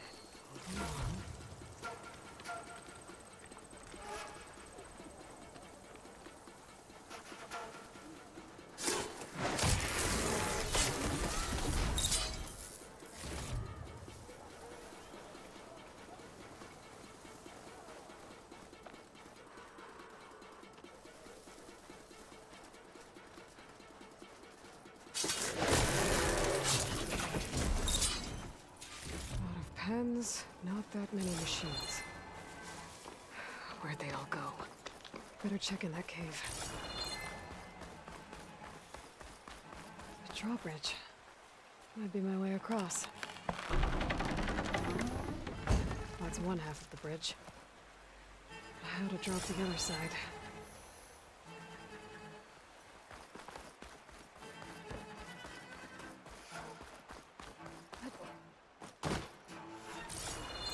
Scanning the bridge with my focus might show me something.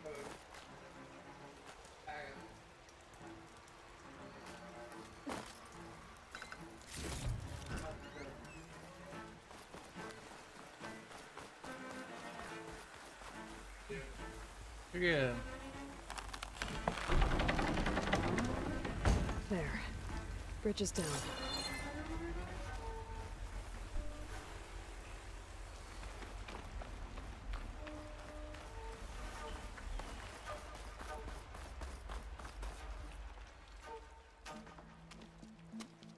Got a lot of people going in and out of my house. I might take a break for streaming for an hour or two, then come back later. Bristleback. It looks like it fell into a tunnel. So the rebels were keeping bristlebacks here. The machines fell into the tunnel, which must have collapsed as they ran further in. What if Ulvin's explosives created the sinkhole? I should head back to Chainscrape to let Javad know.